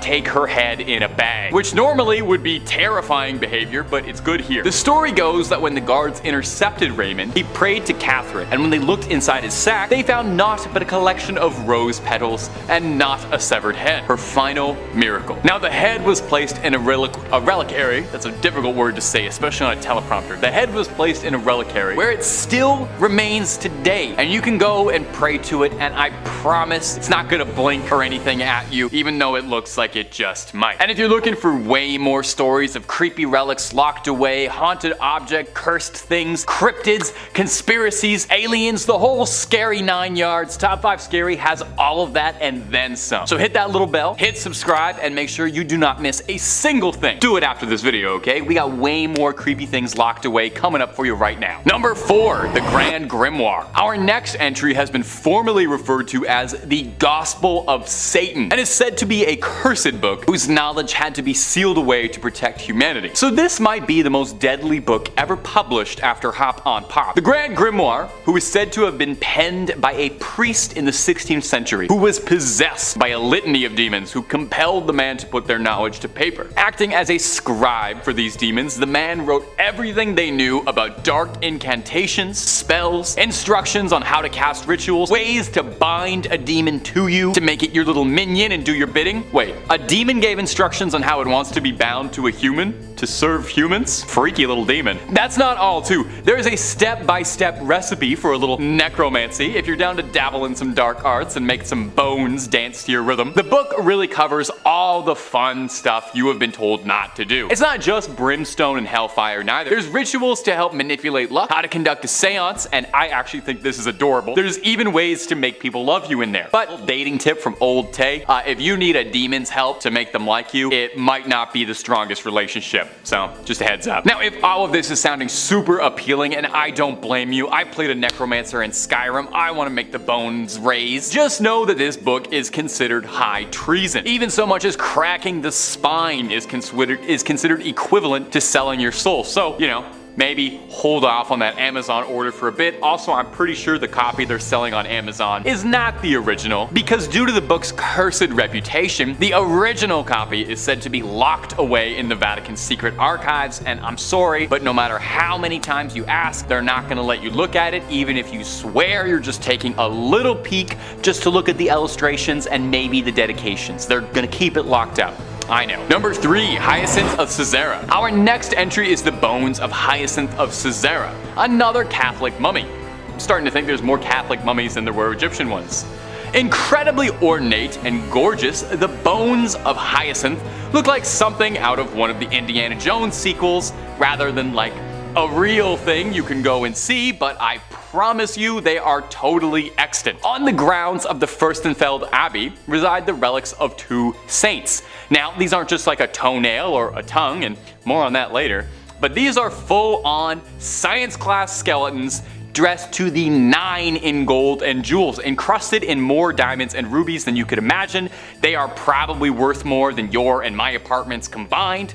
Old Hyacinth, Hisey, as he liked to be called by his friends, was an obscure martyr from the early days of Christianity, slain by the Romans for his faith. We know precious little about him today, but we know that his name appears in a list of martyrs from the 4th century, which suggests that he used to be pretty important, and he was popular enough to write his name down on a list, much like what I'm doing right now. Look at how history repeats itself like that. Isn't that fascinating? Now, Hyacinth's skeleton showed up at the Church of the Assumption in, I'm gonna excuse the pronunciation here, Fürstenfeldbruck near Munich at an unknown date. Did somebody just dropped him off? Somebody just dumped a bag of bones on the front step like he's a baby you're giving up for adoption at the fire station? No more questions. The church was sacked by the Swedish army in the 17th century, and when it was rebuilt, they really went all out with the decor, going over the top a little buttock, including a skeleton decked out in bling, looking like he is about to take over the skeleton rap scene. So that's Hyacinth, largely not remembered in life for any particular reason beyond being slain for his religion, and remembered forever as a ludicrously swagged out skeleton. We can all only hope for similar legacies as dear sweet Hyacinth. Number 2,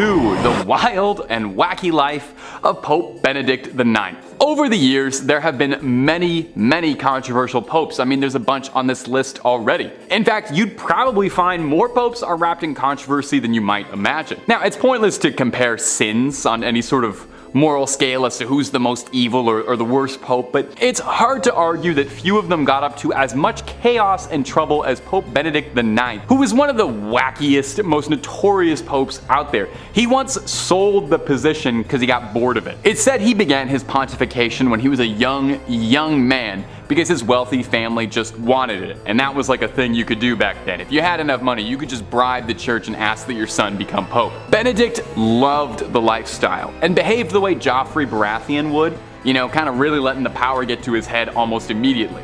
He would spend his money on women of the night, hosting lecherous, wild, erotic parties, which allegedly would have all manner of man, woman, and if the stories are to be believed, animals as well. It was not long before there were conspiracies being drawn up to assassinate the Pope, if you can believe that. Even just saying that feels weird, but they wanted to assassinate the Pope. Probably in a case of divine intervention or fate, on a feast day, his enemies snuck into St. Peter's Basilica carrying rope, ready to tangle up the Pope. But a solar eclipse scared the assassins so badly they called the whole thing off, and to be honest, I totally get it. If I was planning on disposing the Pope and the sun got blocked out, I'd assume God was furious at me. Failed coups notwithstanding, Pope Benedict's reputation did not improve much. He was attacked by an angry mob in 1045, and he was forced to flee and would be replaced by another pope, one Sylvester III. 2 months later, however, Benedict would return to take the title back. But 2 months later, he decided that he didn't really enjoy being pope anymore. It wasn't as fun, what with all the constant bombardment of hate and failed attempts on his life. So he sold it to his godfather for what amounted to nearly $30 million. Imagine buying the Pope. Imagine buying being the voice of God.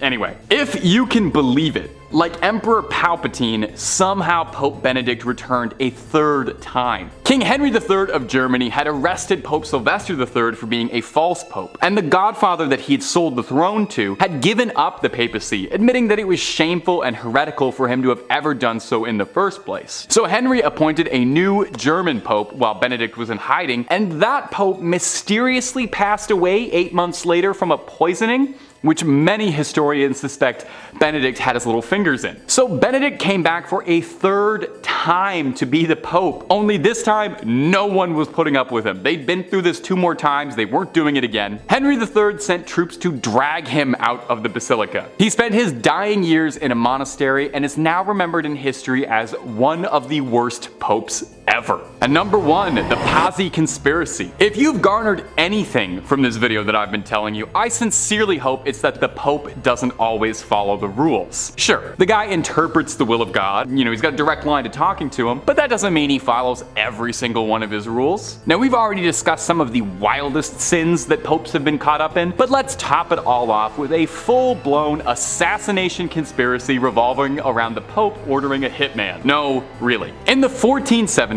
Pope Sixtus IV hatched a scheme to rid Florence of the Medicis, the most influential family in the country at the time, rivaling the church. The Medicis had served as the bankers for the papacy for generations, and as such were loaded. Pope Sixtus kickstarted this conflict when he changed the Medicis over as the bankers to the Pazzi family, who were more loyal to him. The Medicis didn't want to pay to help the Pope claim the town of Imola, which the Medicis themselves wanted to lord over. So with these in the way, the Pope thought that something had to be done about these meddling Medicis. So Sixtus contracted 2 assassins to carry out the plot against Lorenzo and Giuliano de' Medici during Easter Mass on Sunday. which just feels unbelievably disrespectful if you're the Pope, you know? You can't talk in church, but you can orchestrate a political assassination. That's fine to do on Sunday, on Easter Sunday? Now, if you're sitting here listening to this and you're kind of scratching your head because you feel like all of this sounds a bit familiar, imagine you have a white hood on and you're jumping into a bale of hay,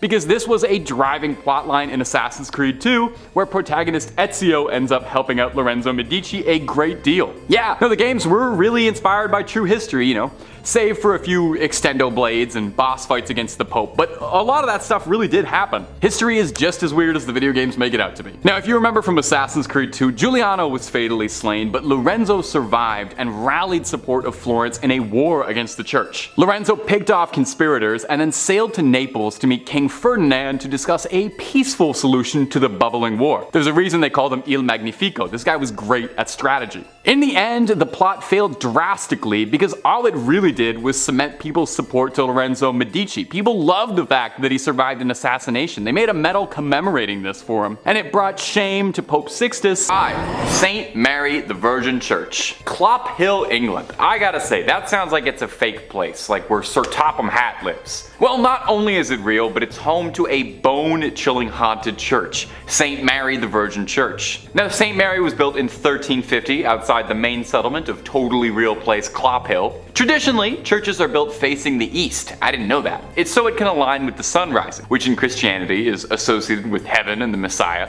Churches have their altars facing east, so you pray in that holy direction.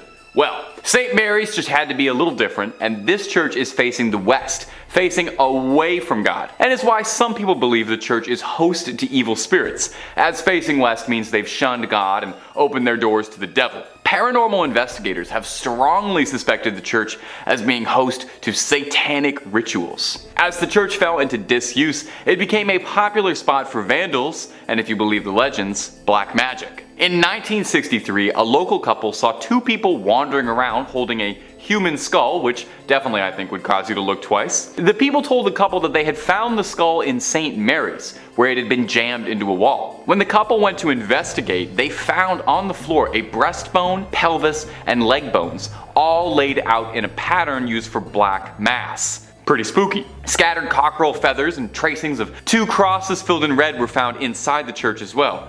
And as if that wasn't slightly unnerving enough, they also found that 6 graves of women in particular had been tampered with as well. All signs seem to be pointing towards some dark rituals happening at St. Mary's Church. Common sightings at the St. Mary's Church range from smaller scale things like strange screeching during the night or hearing the bell going off despite being long abandoned, and the more threatening reports seeing tall, dark figures wandering the ruins of the church, perhaps getting themselves ready for another ritual, or perhaps they've been contacted by a ritual and are arriving. Only thing I know is I won't be checking out the midnight mass there anytime soon. And if you're interested in way more scary stories of all manners, cryptids, conspiracies, churches, hauntings, aliens, we've got a little bit of everything at Top 5 Scary. So click on through, find something to get cozy with, and subscribe, and make sure you hit that bell so you catch all of our videos as they drop. But do all that stuff at the end of this one, okay? Because we got way more haunted churches for you coming right up. Number 4. Our next entry on the list today is going to be the Aquia Episcopal Church. And if you haven't said that, try saying that 10 times fast. I dare you. Located in picturesque Stafford, Virginia. The church has 200 years of history to it,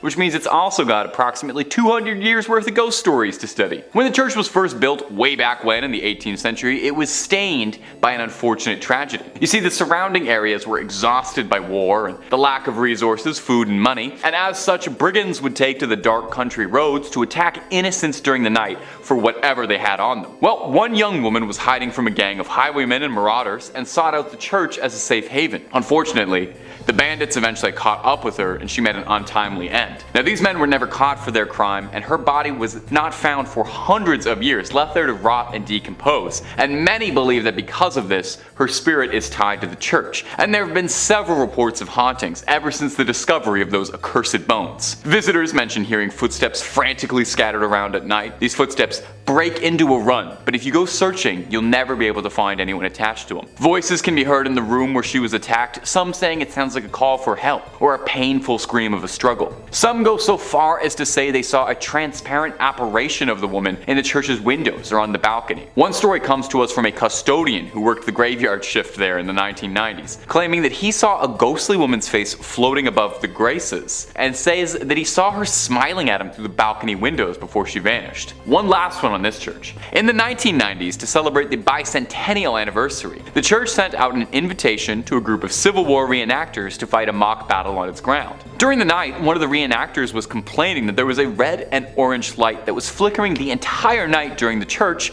that prevented him from sleeping. The man explained this to the father of the church, and the father explained back that there was no electricity in the vestry, and that the light must have been the spirit confused by why the Civil War had started up again. Imagine, you're a ghost, you're already out of time, and then you look outside and you see guys from your time? My little ghostly sense of the world would be so thrown off. I would have to buy a new ghost calendar. Number 2.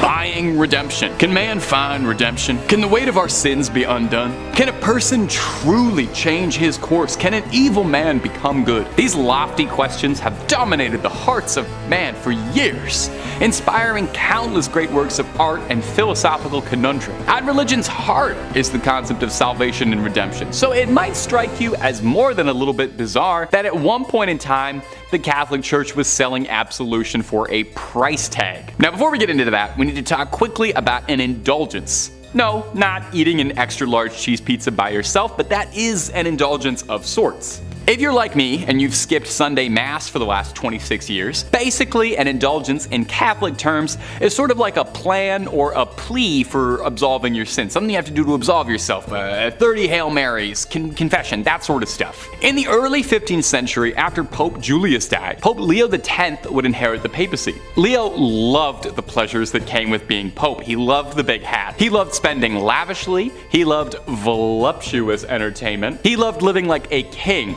not a pope. It took him 8 years to completely drain the Vatican's treasury, which other popes weren't really doing. So when St. Peter's Basilica was in the process of being rebuilt, they were plain out of money and needed a fundraiser. But instead of selling Girl Guide cookies door to door, Leo announced that anyone who contributed money to the church would be granted an indulgence. Now, an indulgence was supposed to be a path laid out by a church for your betterment, but it was hawked as if you were buying a sin redemption ticket, like a get-out-of-hell free card. Dominican friar John Testel was named the Grand Commissioner of Indulgences in Germany.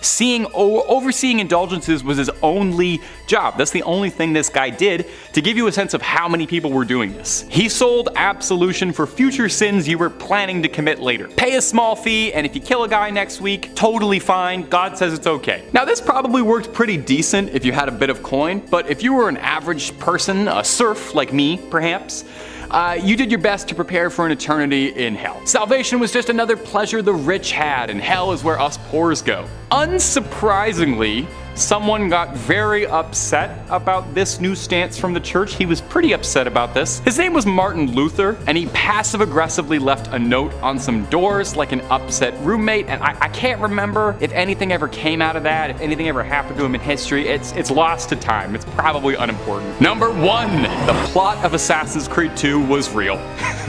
If you've garnered anything from this video, I sincerely hope it's that the Pope oftentimes does not follow the rules. Yes, the guy interprets the will of God, and he's got a direct phone line to him directly, but that doesn't mean he has to follow every single one of his rules. We've already discussed some truly wild sins, horse mating, chestnut parties, spending money, but let's top it all off with the biggest one, a full-blown assassination conspiracy revolving around a pope ordering a hitman. And you just sit on that for a second. In the 1470s, Pope Sixtus IV hatched a scheme to rid Florence of the Medicis, who was the most influential family in the country at the time, with such power that they rivaled the church. The Medicis had served as the bankers for the papacy for generations, and as such were absurdly wealthy. Pope Sixtus kickstarted this conflict when he swapped the Medicis as the papal bankers to the Pazzi family. Oh, no. The Medicis didn't want to fund the Pope's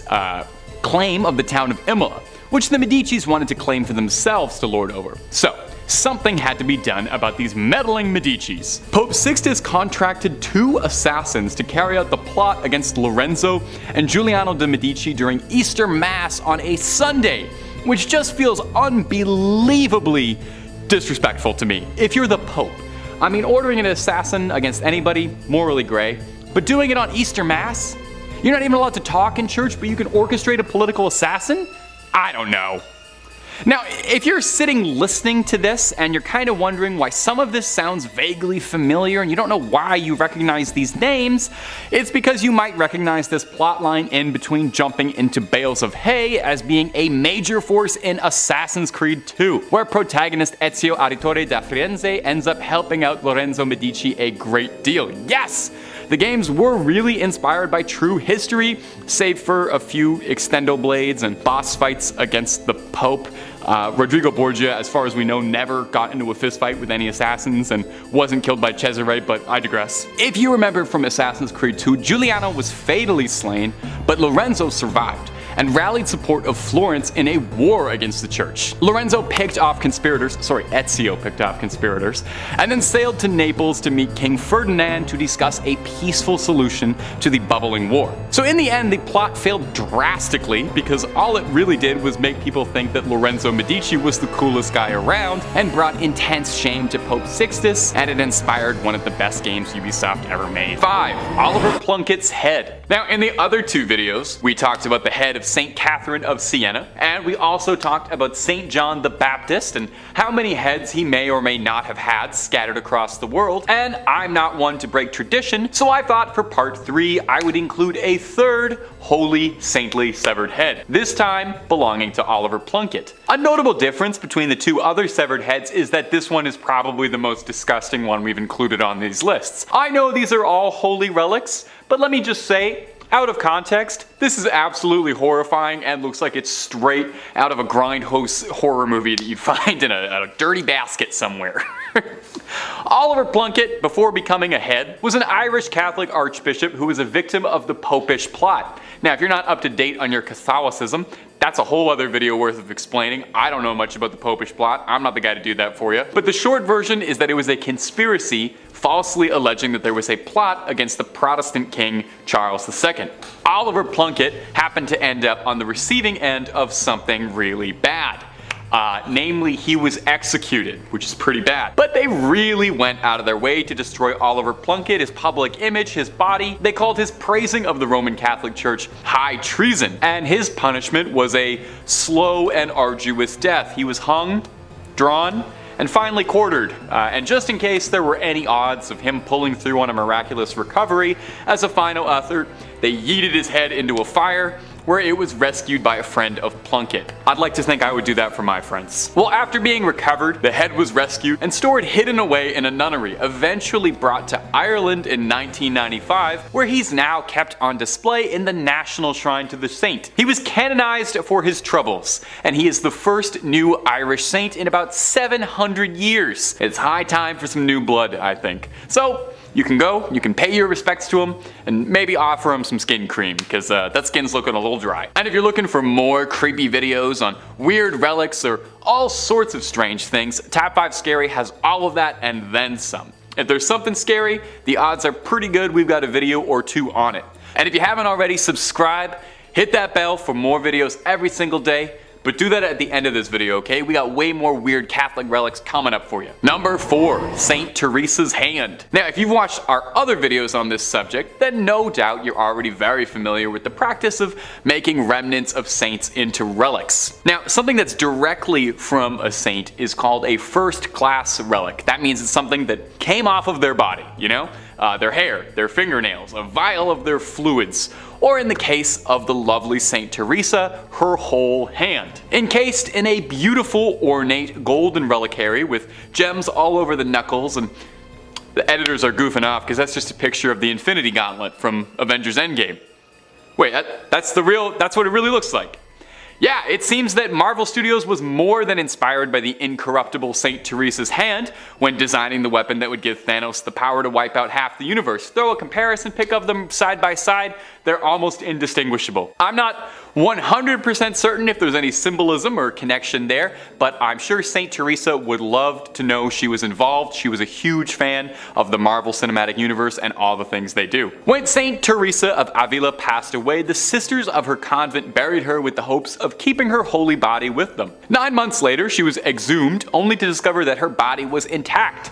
She hadn't decayed at all. That's why they thought she was incorruptible. Now, I'm not sure I totally follow the logic here, but after they discovered her body was incorruptible, incorruptible, they took her hand off and put it into this golden infinity gauntlet thing, as a way of inviting people to get closer to God through the saint's body. Now this might not seem appealing to you, but there's a surprising demand for this relic. Near the end of the Spanish Civil War, General Francisco Franco had the hand removed from the convent and allegedly kept it close by, and if some of the wilder rumors are true, he would keep it by his pillow for good luck. You really gotta hand it to him, he was a devout follower of the faith. Today, you can find the hand in Iglesia de Nuestra Señora de la Merced in Ronda, Andalusia, and you don't even have to rip a stone out of the Vision's forehead to get a good look at this gauntlet. Number 2. The tongue of Saint Padilla. Did you know your tongue is made up of 8 muscles? Maybe you didn't.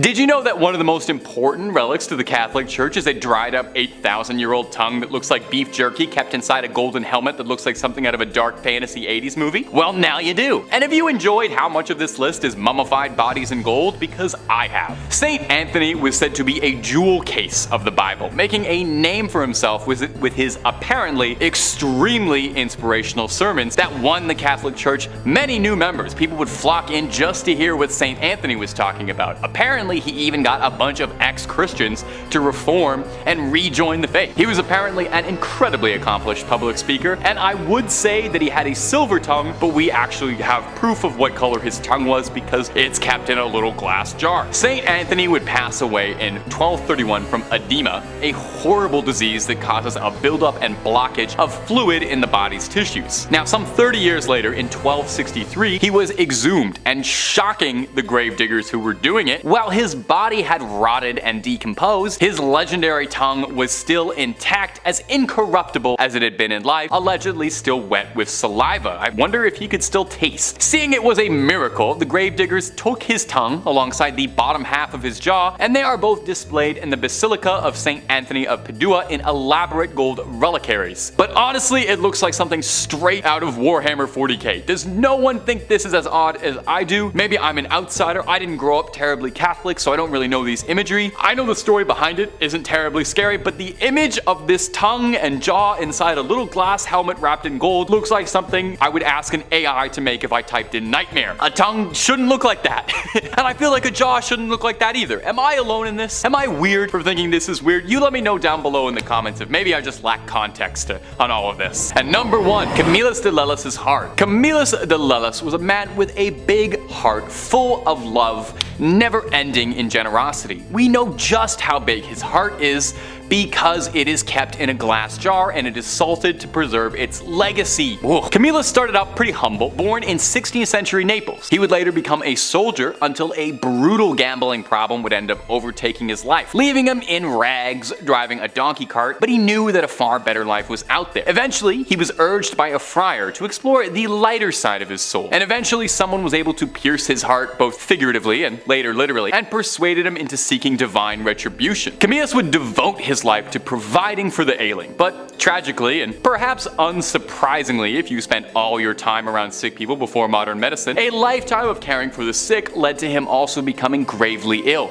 soaking up a litany of ailments, including a sore in his leg for 46 years, a rupture for 38 years, 2 callous sores in the sole of a foot, violent nephritic colics, intense kidney pain, and for a long time, a loss of appetite. Now, all of these things, working in tandem, would eventually claim Camillus, a man who gave his life to healing the sick. So post-mortem, he was canonized and thought of as the patron saint of the sick. And what better way, I ask, to venerate a man famous for his ever-giving heart than to cut his heart out like he was in the Temple of Doom and start salting his heart like it was beef jerky. You can go to St. Mary Magdalene's Church in Rome to go see if his heart, put a stethoscope up to it, check if it's still beating, but it's pretty dried up and tucked away behind glass where you can go and pay your respects and see if it has any life left to bestow and maybe if it'll help you out with an illness at all. Benito Mussolini. The Vatican isn't just the seat of the Catholic Church. Did you know that actually the Vatican is the smallest country in the world? Despite the fact that it does exist inside Rome, inside Italy, the Vatican technically is not part of Italy, but rather its own sovereign little country. About 1,000 people live there total. But it hasn't always been this way, and the reason that it became that way is a little darker than I'm sure the church would like to admit. It was a treaty with fascist leader Benito Mussolini. In 1922, Mussolini and the National Fascist Party came to power in Italy, crushing democracy Mussolini and putting up a pretty hostile dictatorship in its place. In 1929, Mussolini and the church came together to have a little meet and greet and sign a treaty, granting the church status as a private enclave, a sovereign state inside of Italy. Mussolini wouldn't bother the Vatican, and they wouldn't bother him. Mussolini even paid out a massive settlement, which the church invested and is believed to be valued at around 780 million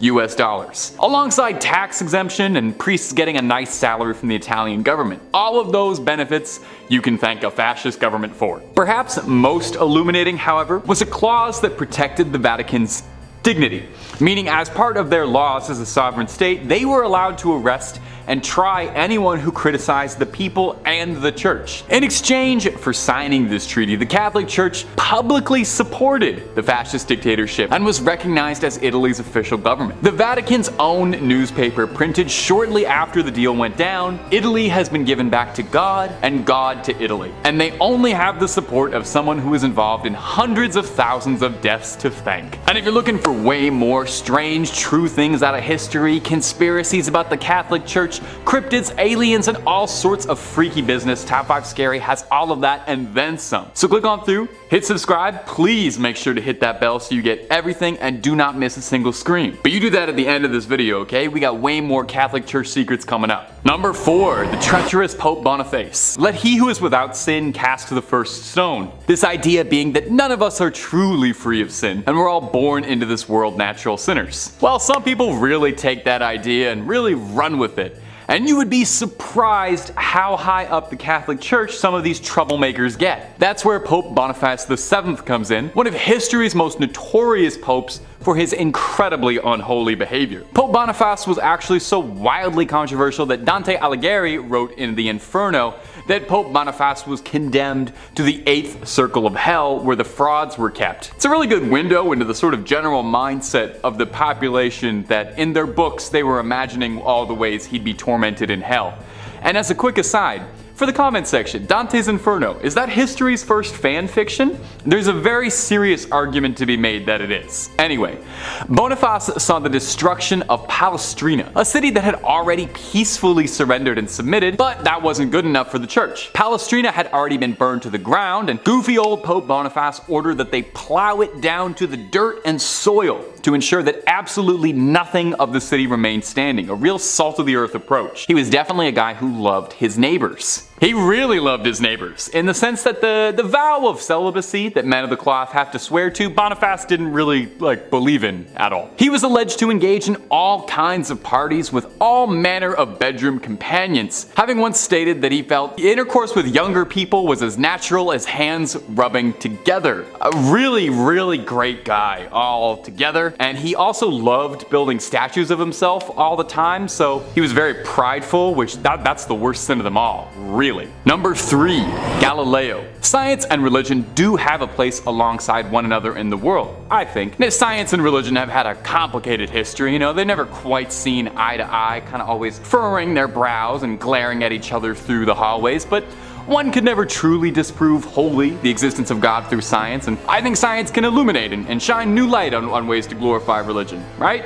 Maybe? Well, not particularly. As one could imagine, there's a great deal of difficulty the church has with science. In 1633, Galileo Galilei, the renowned astronomer, made himself an enemy of the Catholic Church and God for having the unbelievable, blasphemous, heretical viewpoint that the Earth orbits the Sun and not the other way around. Now, Galileo didn't quite have it all the way, since he did posit that the Sun is the center of the universe, and he wasn't super right about that, but hey, give the guy a little credit. He was doing all this before the TI-84, okay? He was just looking up in the sky making all these guesses. Pretty smart guy. Was doing better than most astronomers out there. Now, for this most heinous, disgusting, unbelievably sinful crime, Galileo was arrested and put on trial, where 10 cardinals sat before him passing judgment and trying to decide how best to punish this disgusting heretic, floating some fun ideas like imprisonment for life, torment, being burned at the stake. Again, this is all because Galileo suggested how the planets work, and he was mostly right about this, which is important to hammer home. Eventually, Galileo renounced his beliefs, saying he was wrong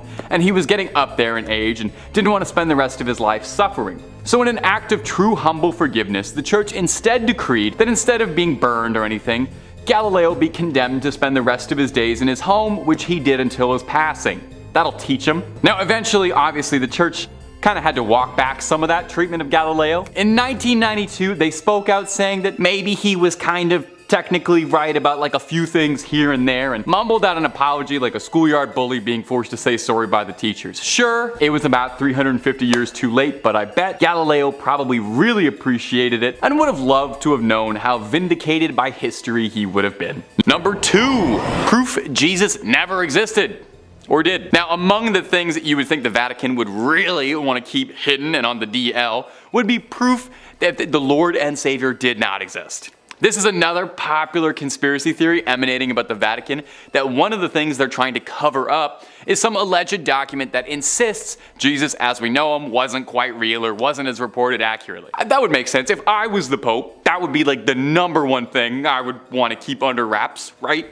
That would probably destroy the church overnight if that ever came out. Now, on the inverse of this theory is a similar theory, totally different direction though, stating that the Vatican's secret archives contains indisputable proof that Jesus did exist, including correspondences between St. Paul and Emperor Nero, history's favorite bad boy, contemporary paintings and depictions of the man, which would be pretty groundbreaking. You'd wonder though, if they have that, why would they keep that secret? You know, I would leak that one. Now, if you believe this conspiracy and you can carry on with it, it does get a little wild. One author, one Michael Bagnet, claims that the correspondences inside the archives, they prove Jesus did exist, but here's a crazy twist.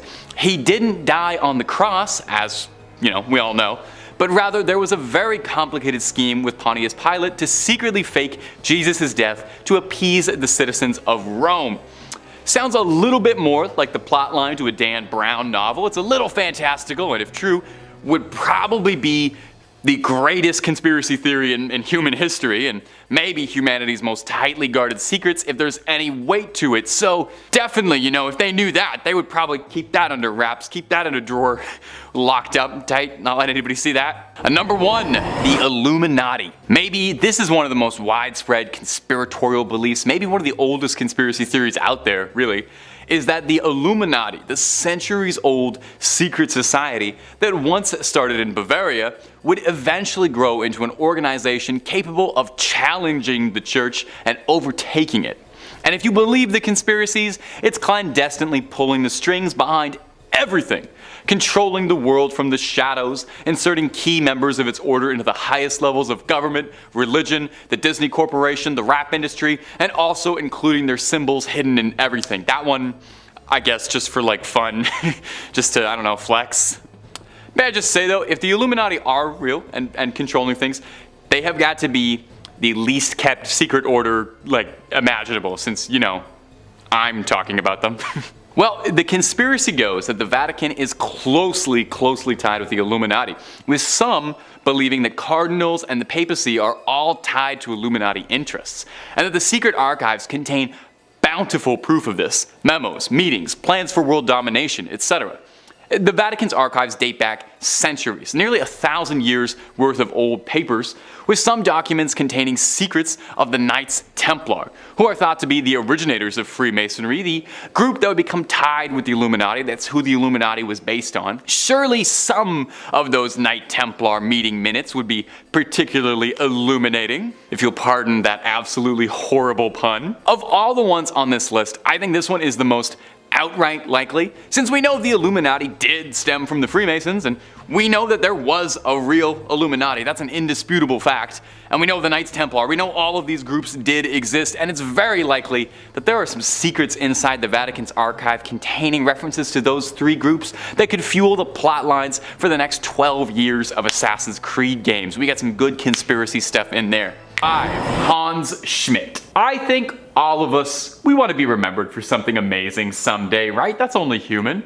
For walking on the moon, for writing the great American novel. Me? I want to be remembered for being a slightly above average YouTube host for spooky internet comment. Well, Hans Schmidt, a German priest, he's certainly remembered and found himself a legacy when he became the only Roman Catholic priest in American history to face the death sentence. They probably didn't put that on his tombstone or anything though. They say that you can see the signs of darkness from a very early age. Schmidt had wanted to be a priest since an early age, funny enough, but he was also routinely caught killing animals and drinking the fluids that were inside, and would apparently spend most of his youth at the slaughterhouse. And also his Wikipedia page mentions that he had a collection of severed geese heads that he'd put in his pockets. So yeah, maybe there were some warning signs and red flags here that people really were not paying attention to. By age 25, Hans Schmidt was ordained to be a priest and served over Mass for 4 years in Germany before relocating to Louisiana. Schmidt got himself involved in some wild crimes, doing some unspeakable things that the church covered up for him. Wasn't that nice of them?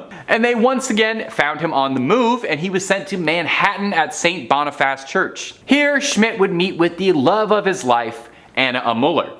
He became immediately obsessed with her, claiming that it was God's will he fall in love with her. Oh my god, ladies, don't you just hate it when a guy pulls the old, oh, it's God's will, it's God's will. Oh, all the time, eh? He began an affair with her, and he held a secret wedding, vowing to leave the cloth with her. When Muller became pregnant, Schmidt knew he would be outed for disobeying the oath of priesthood. So, being a reasonable thinking man of God, Schmidt's solution was to slit her throat and remove her limbs and throw it in the Hudson River, and then went to Mass the next day. Oh, no, that's actually not very priest-like at all. Schmidt was tried, convicted, and executed in Sing Sing prison, where, like I mentioned earlier, he remains the only American priest that's ever happened to. Although from what I've learned about the guy, I don't think anyone would complain too much that happened. I don't know if this was a huge loss. And if you're looking for way more stories of creepy crawlies, ghosts, goblins, conspiracies, and basically anything freaky under the sun and above it that you can think up, hit subscribe for Top 5 Scary and don't miss a single scream.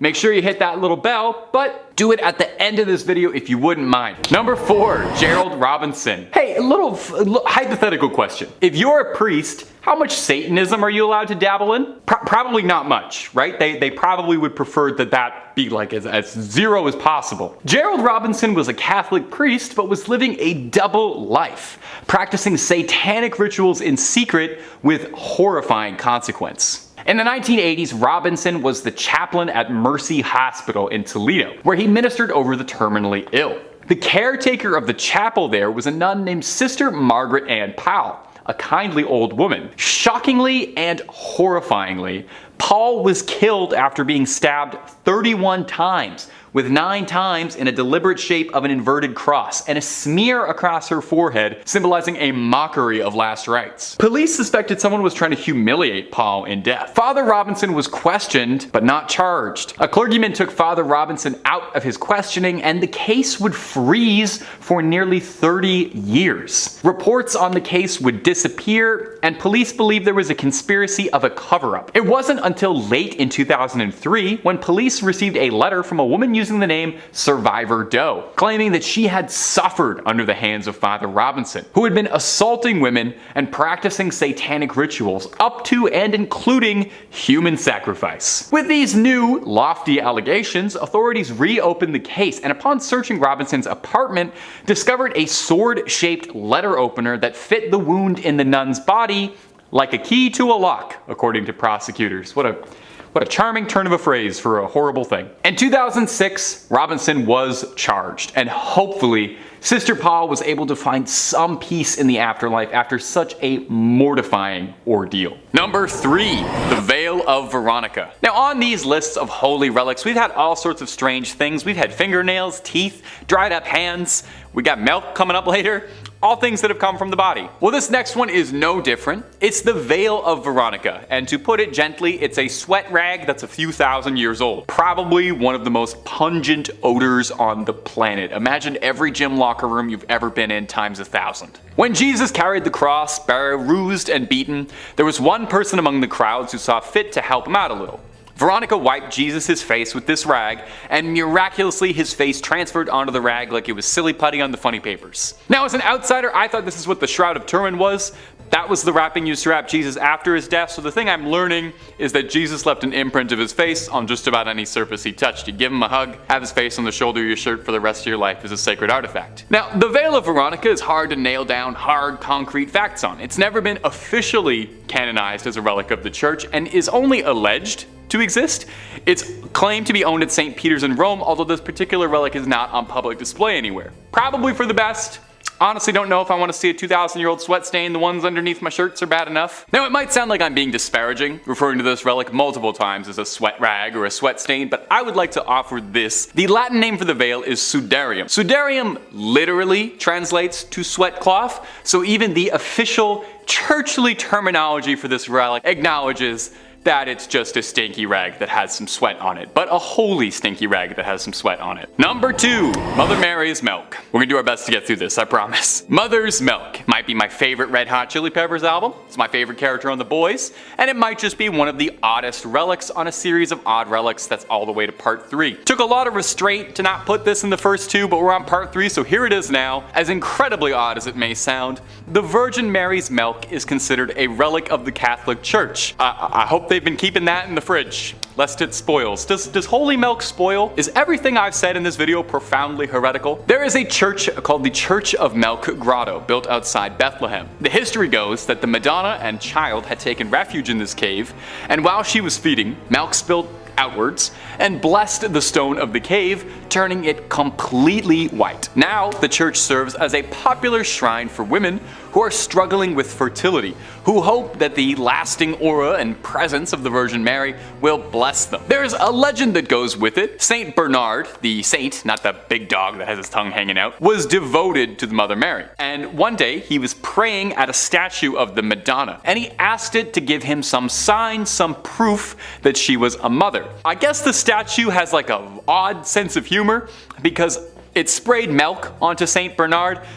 Depending on the variation of the story, either his eye or in his mouth. I saw a lot of really interesting paintings depicting this scene, and editors, I hope you're having so much fun trying to find photos for this one. I am so sorry.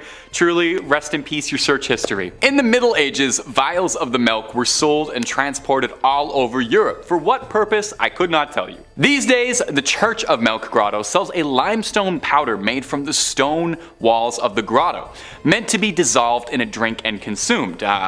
Kind of like Crystal Light, but it's holy milk. Probably heals all that ails, and it's a good source of calcium, perhaps. And number 1, the Holy Prepuse. This is going to be the one that takes the channel down. You have no idea the restraint it's taken me to only be bringing this up now in part 3 of strange relics. This is probably the strangest relic of them all. We'll do our best to discuss this with reverence and also somehow figure out how to stay within content guidelines. Editors, best of luck. When Jesus was born, on his 8th day, a small piece of his skin was removed in a traditional ritual performed on Jewish men when they're born. Okay? Are you sort of following along with what I'm saying here? This particular part of the body that I can't quite mention that was removed at birth was an immensely holy relic to the Catholic Church called the Holy Prepuse. Now the very bizarre part regarding the history of the Holy Prepuse isn't just that it exists at all, it's how much trouble one bit of skin would cause. You see, the Prepuse first pops up in the year 800, when Charlemagne gave it to Pope Leo III on December 25th, making it one of the oddest Christmas gifts ever given in human history. From here, it stayed until 1527. Now, when Rome was sacked, a German soldier stole the Prepuse and tried to keep it for himself, until it was eventually recovered again and became the centerpiece of the village of Calcutta, where it was seen as the most exciting thing to happen in a while. It was like a celebrity showed up to the village. It was this great, big, important deal. They had a part of the body of the Savior. All manner of miracles are reported to have been the result of the Holy Prepuse. However, several other churches, villages, priests all claimed that they had the true Holy Prepuse, and any other ones you might have heard of out there were false. This problem became rampant, and in the early 1900s, the church wanted to wash their hands of the Holy Prepuse entirely and outright forbade any discussion of it in church matters. It was actually an excommunicable offense to so much as bring up the Prepuse, meaning this video is pure heresy. In 1983, the Prepuse was stolen from the church in Calcutta. Where is it now? Where did it go? Absolutely no one knows. No one's fessed up. You know, if you took it, I think now's a good time to just admit you did it. But if they're ever looking for a plot line for a third National Treasure movie, I have an absolutely amazing idea for something Nicolas Cage could steal. Close personal working relationship with Benito Mussolini. The Vatican isn't just the seat of the Catholic Church. It's also the smallest country in the world. Did you know that? Despite existing inside of Italy, the Vatican isn't part of Italy, but rather its own country, a little sovereign state. About 1,000 people live there total. But it hasn't always been that way, though. It wasn't founded as its own separate city. And the reason it became that way is a little darker than I'm sure the church would like to admit to: a treaty with infamous fascist leader Benito Mussolini. In 1922, Mussolini and the National Fascist Party came to power, crushing democracy and putting up a pretty hostile dictatorship in its place. In 1929, Mussolini and the church came together to meet and sign a treaty, granting the church the status as a private enclave, a sovereign state inside of Italy. The deal was, Mussolini wouldn't bother the Vatican, and they wouldn't bother him. Mussolini even paid out a massive settlement, which the church invested and is believed to have been valued at $780 million, alongside the church getting tax exemption status and priests getting a healthy salary from the Italian government. All of those benefits you can thank fascist leader Benito Mussolini for. Perhaps most illuminating, however, was a clause that protected the Vatican's dignity, so to speak, meaning as part of their laws as a sovereign state, they were allowed to arrest and try anyone who criticized the people and the church. In exchange for signing this treaty, the Catholic Church publicly supported the fascist dictatorship and was recognized as Italy's official government. The Vatican's own newspaper printed shortly after the deal went down, "Italy has been given back to God, and God to Italy." And they had the support of someone who was involved in hundreds of thousands of deaths to thank. Isn't that fun? And if you're looking for way more church conspiracies, old secrets, relics, all kinds of things, ghouls, goblins, aliens galore, Top 5 Scary has all of that and then some. Really, we'll do just about anything on this channel. I'm talking about the church right now. So hit subscribe, make sure you ring that little bell as well so you don't miss a single scream, but you do that at the end of this video, okay? Because I got 4 more church scandals coming up for you right now. Number 4, the Banquet of Chestnuts. Believe it or not, this might shock you, more than a few popes have been less than pious. You know, we'll go deeper later in the list, but several popes would be on the naughty list. Among them, Alexander VI, who you might know better as Rodrigo Borgia. Rodrigo was said to have some pretty bizarre hobbies, even by papal standards. He apparently loved to watch horses mate. That was apparently one of his favorite ways to spend an afternoon. Once or twice, sure, you know, we all get curious, Rodrigo, but frequently, I don't know, man. I don't know. Maybe you have to be there. Anyway, that's not even the most controversial thing the Borgias were involved in. Seriously, look up the Borgias after this video, there was a lot. One of the most infamous things Rodrigo got involved in was called the Banquet of Chestnuts, sometimes referred to a little more colloquially as the Joust of... I don't really think I can say this and stay in the family-friendly guidelines. The Joust of Women of the Night, if you know what I mean. Are you following? It's a word that they say in Game of Thrones a lot. And if you don't know what I'm talking about, maybe you're not old enough to be watching this channel. The joust that shall not be named wasn't quite a literal joust, although there was a great deal of thrusting and charging. Excuse me. Cesare Borgia, real-life Jaime Lannister and one-time Assassin's Creed Brotherhood villain, arranged a banquet in his chambers in the Vatican with 50 of the hardest-working courtesans of the time. They danced after dinner, then disrobed, and then the joust began. Rodrigo and his family gleefully threw chestnuts on the floor, forcing the women to grovel around their feet like swine. They offered prizes, clothes, jewelry, all sorts of baubles for the man who could fornicate with the most courtesans, that's pretty interesting. That's a pretty interesting event for the Pope to preside over. Think about the next time you're at an official church event in your community, like a bake sale or something. Just think about the other events the head of the Catholic Church and the voice that speaks to God was holding and participating in. Number 3, killing Joan of Arc over pants. Joan of Arc is a very familiar name to Catholics and, well, just about everybody. She's a pretty famous historical figure. You probably know her famously as a saint. You might recognize her as a force for feminism. I think she was in one of the Bill and Ted movies. Well, her status as a saint came a long time after some trouble she was embroiled in with the church, who at one time saw her as an enemy to their very ideals, going so far as to consider her their #1 enemy.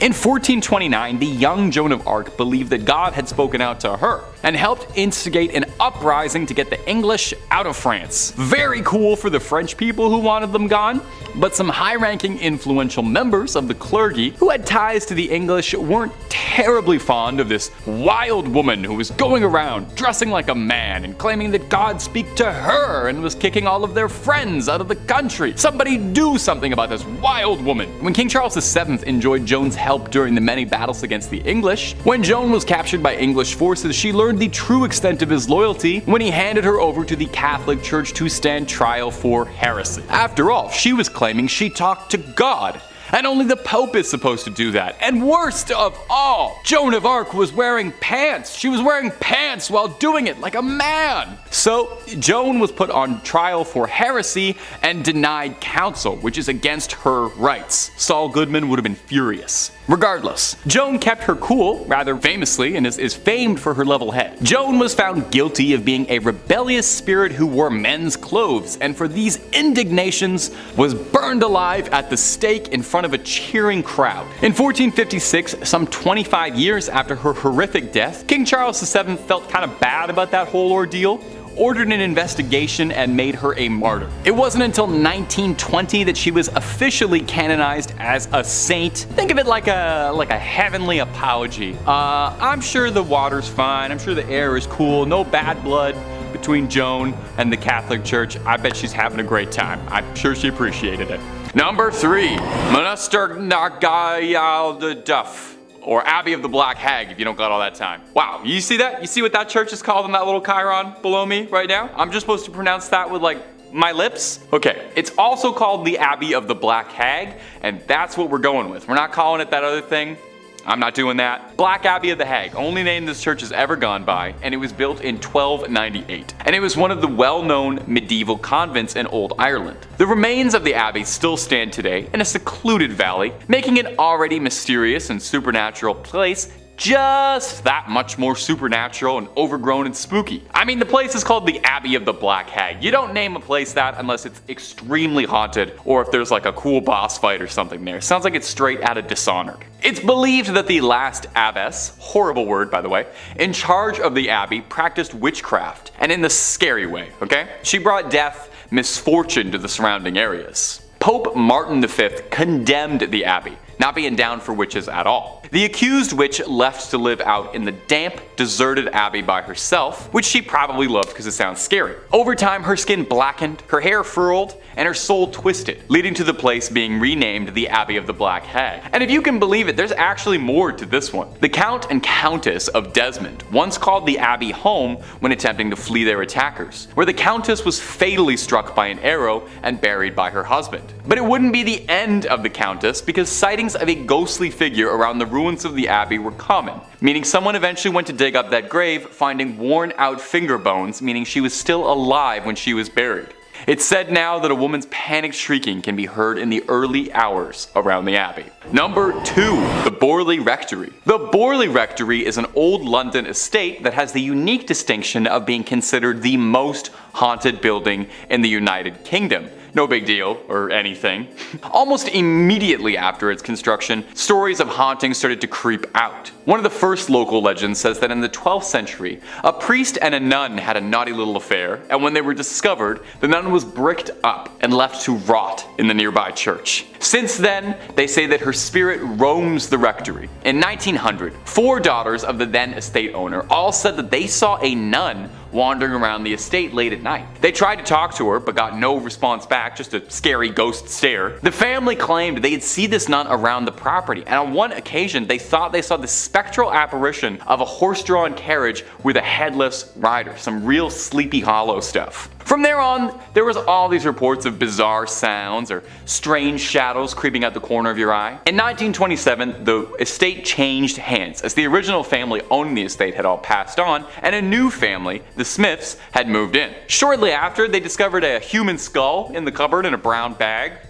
Which is not a great housewarming gift, to be honest. They reported poltergeist behavior, unexplained footsteps, lights flicking around them, and the same sightings of headless specters. Now they only lasted 2 years, not being down for any of the hauntings or skulls in cupboards, any of that business. And the next family, the Foysters, didn't have much better luck. They had objects flying around their home and on one occasion claimed their daughter was attacked by something truly horrible. They moved out as well. And the last owner of the rectory would be Captain Gregson, who accidentally lit the estate ablaze while unpacking, although insurance claims they think the fire was started intentionally, perhaps in a desperate attempt to cast away whatever evil has been trapped in the Borley Rectory for so long, or perhaps he unintentionally unleashed it out into the world.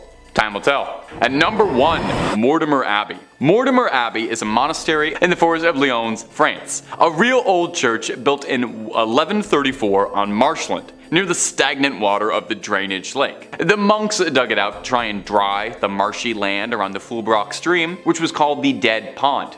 In French, Mortemont, which is where the name comes from. You can kind of hear it there. Mortimer, you know. Perhaps it's this history of being built on a dead pond is why Mortimer Abbey was doomed to be haunted. Now the abbey flourished for centuries, but over time started to become claimed by the passage of time, and it fell into decline and disrepair. In the 17th century, there was an attempt to try and rebuild the abbey and recapture its former old glory, but the decline was already pretty present and had set in by that point, and by the time of the French Revolution, only 5 monks still remained in the abbey. Eventually, the abbey would collapse entirely and go private, and in 1863, the abbey would find itself in the hands of a rich Parisian family, the Delarues. Mr. Delarue moved his wife and his sons into the abbey, but soon discovered they weren't the only tenants. While walking the lawns, the young people of the house saw a light from the library. As if by an invisible hand, these hatches unfastened, their handles turned, and the windows and doors all opened. The paintings on the inside of the abbey turned themselves around and steps thundered out into the halls, and nobody moved out immediately after. I would have started looking for new real estate right then and there. But one night the young Delarue, Charles, had his fiancée over to come see the estate that would become her new home in marriage. She was offered the guest room, but found herself terrified during the night when she couldn't sleep because she was too busy being tormented by mysterious sounds and objects around the room that were hurling themselves around, being possessed by something. Having had, quite frankly, enough, like I think any of us might have, the young suitor announced she would never live in this house, called off the entire marriage, and hurried back to Paris tout de suite, where there were plenty of handsome young men asking her hand in marriage who didn't live in old haunted estates, okay? That's the message to take away from this. Get the love you deserve, and the love you deserve is not in a haunted house.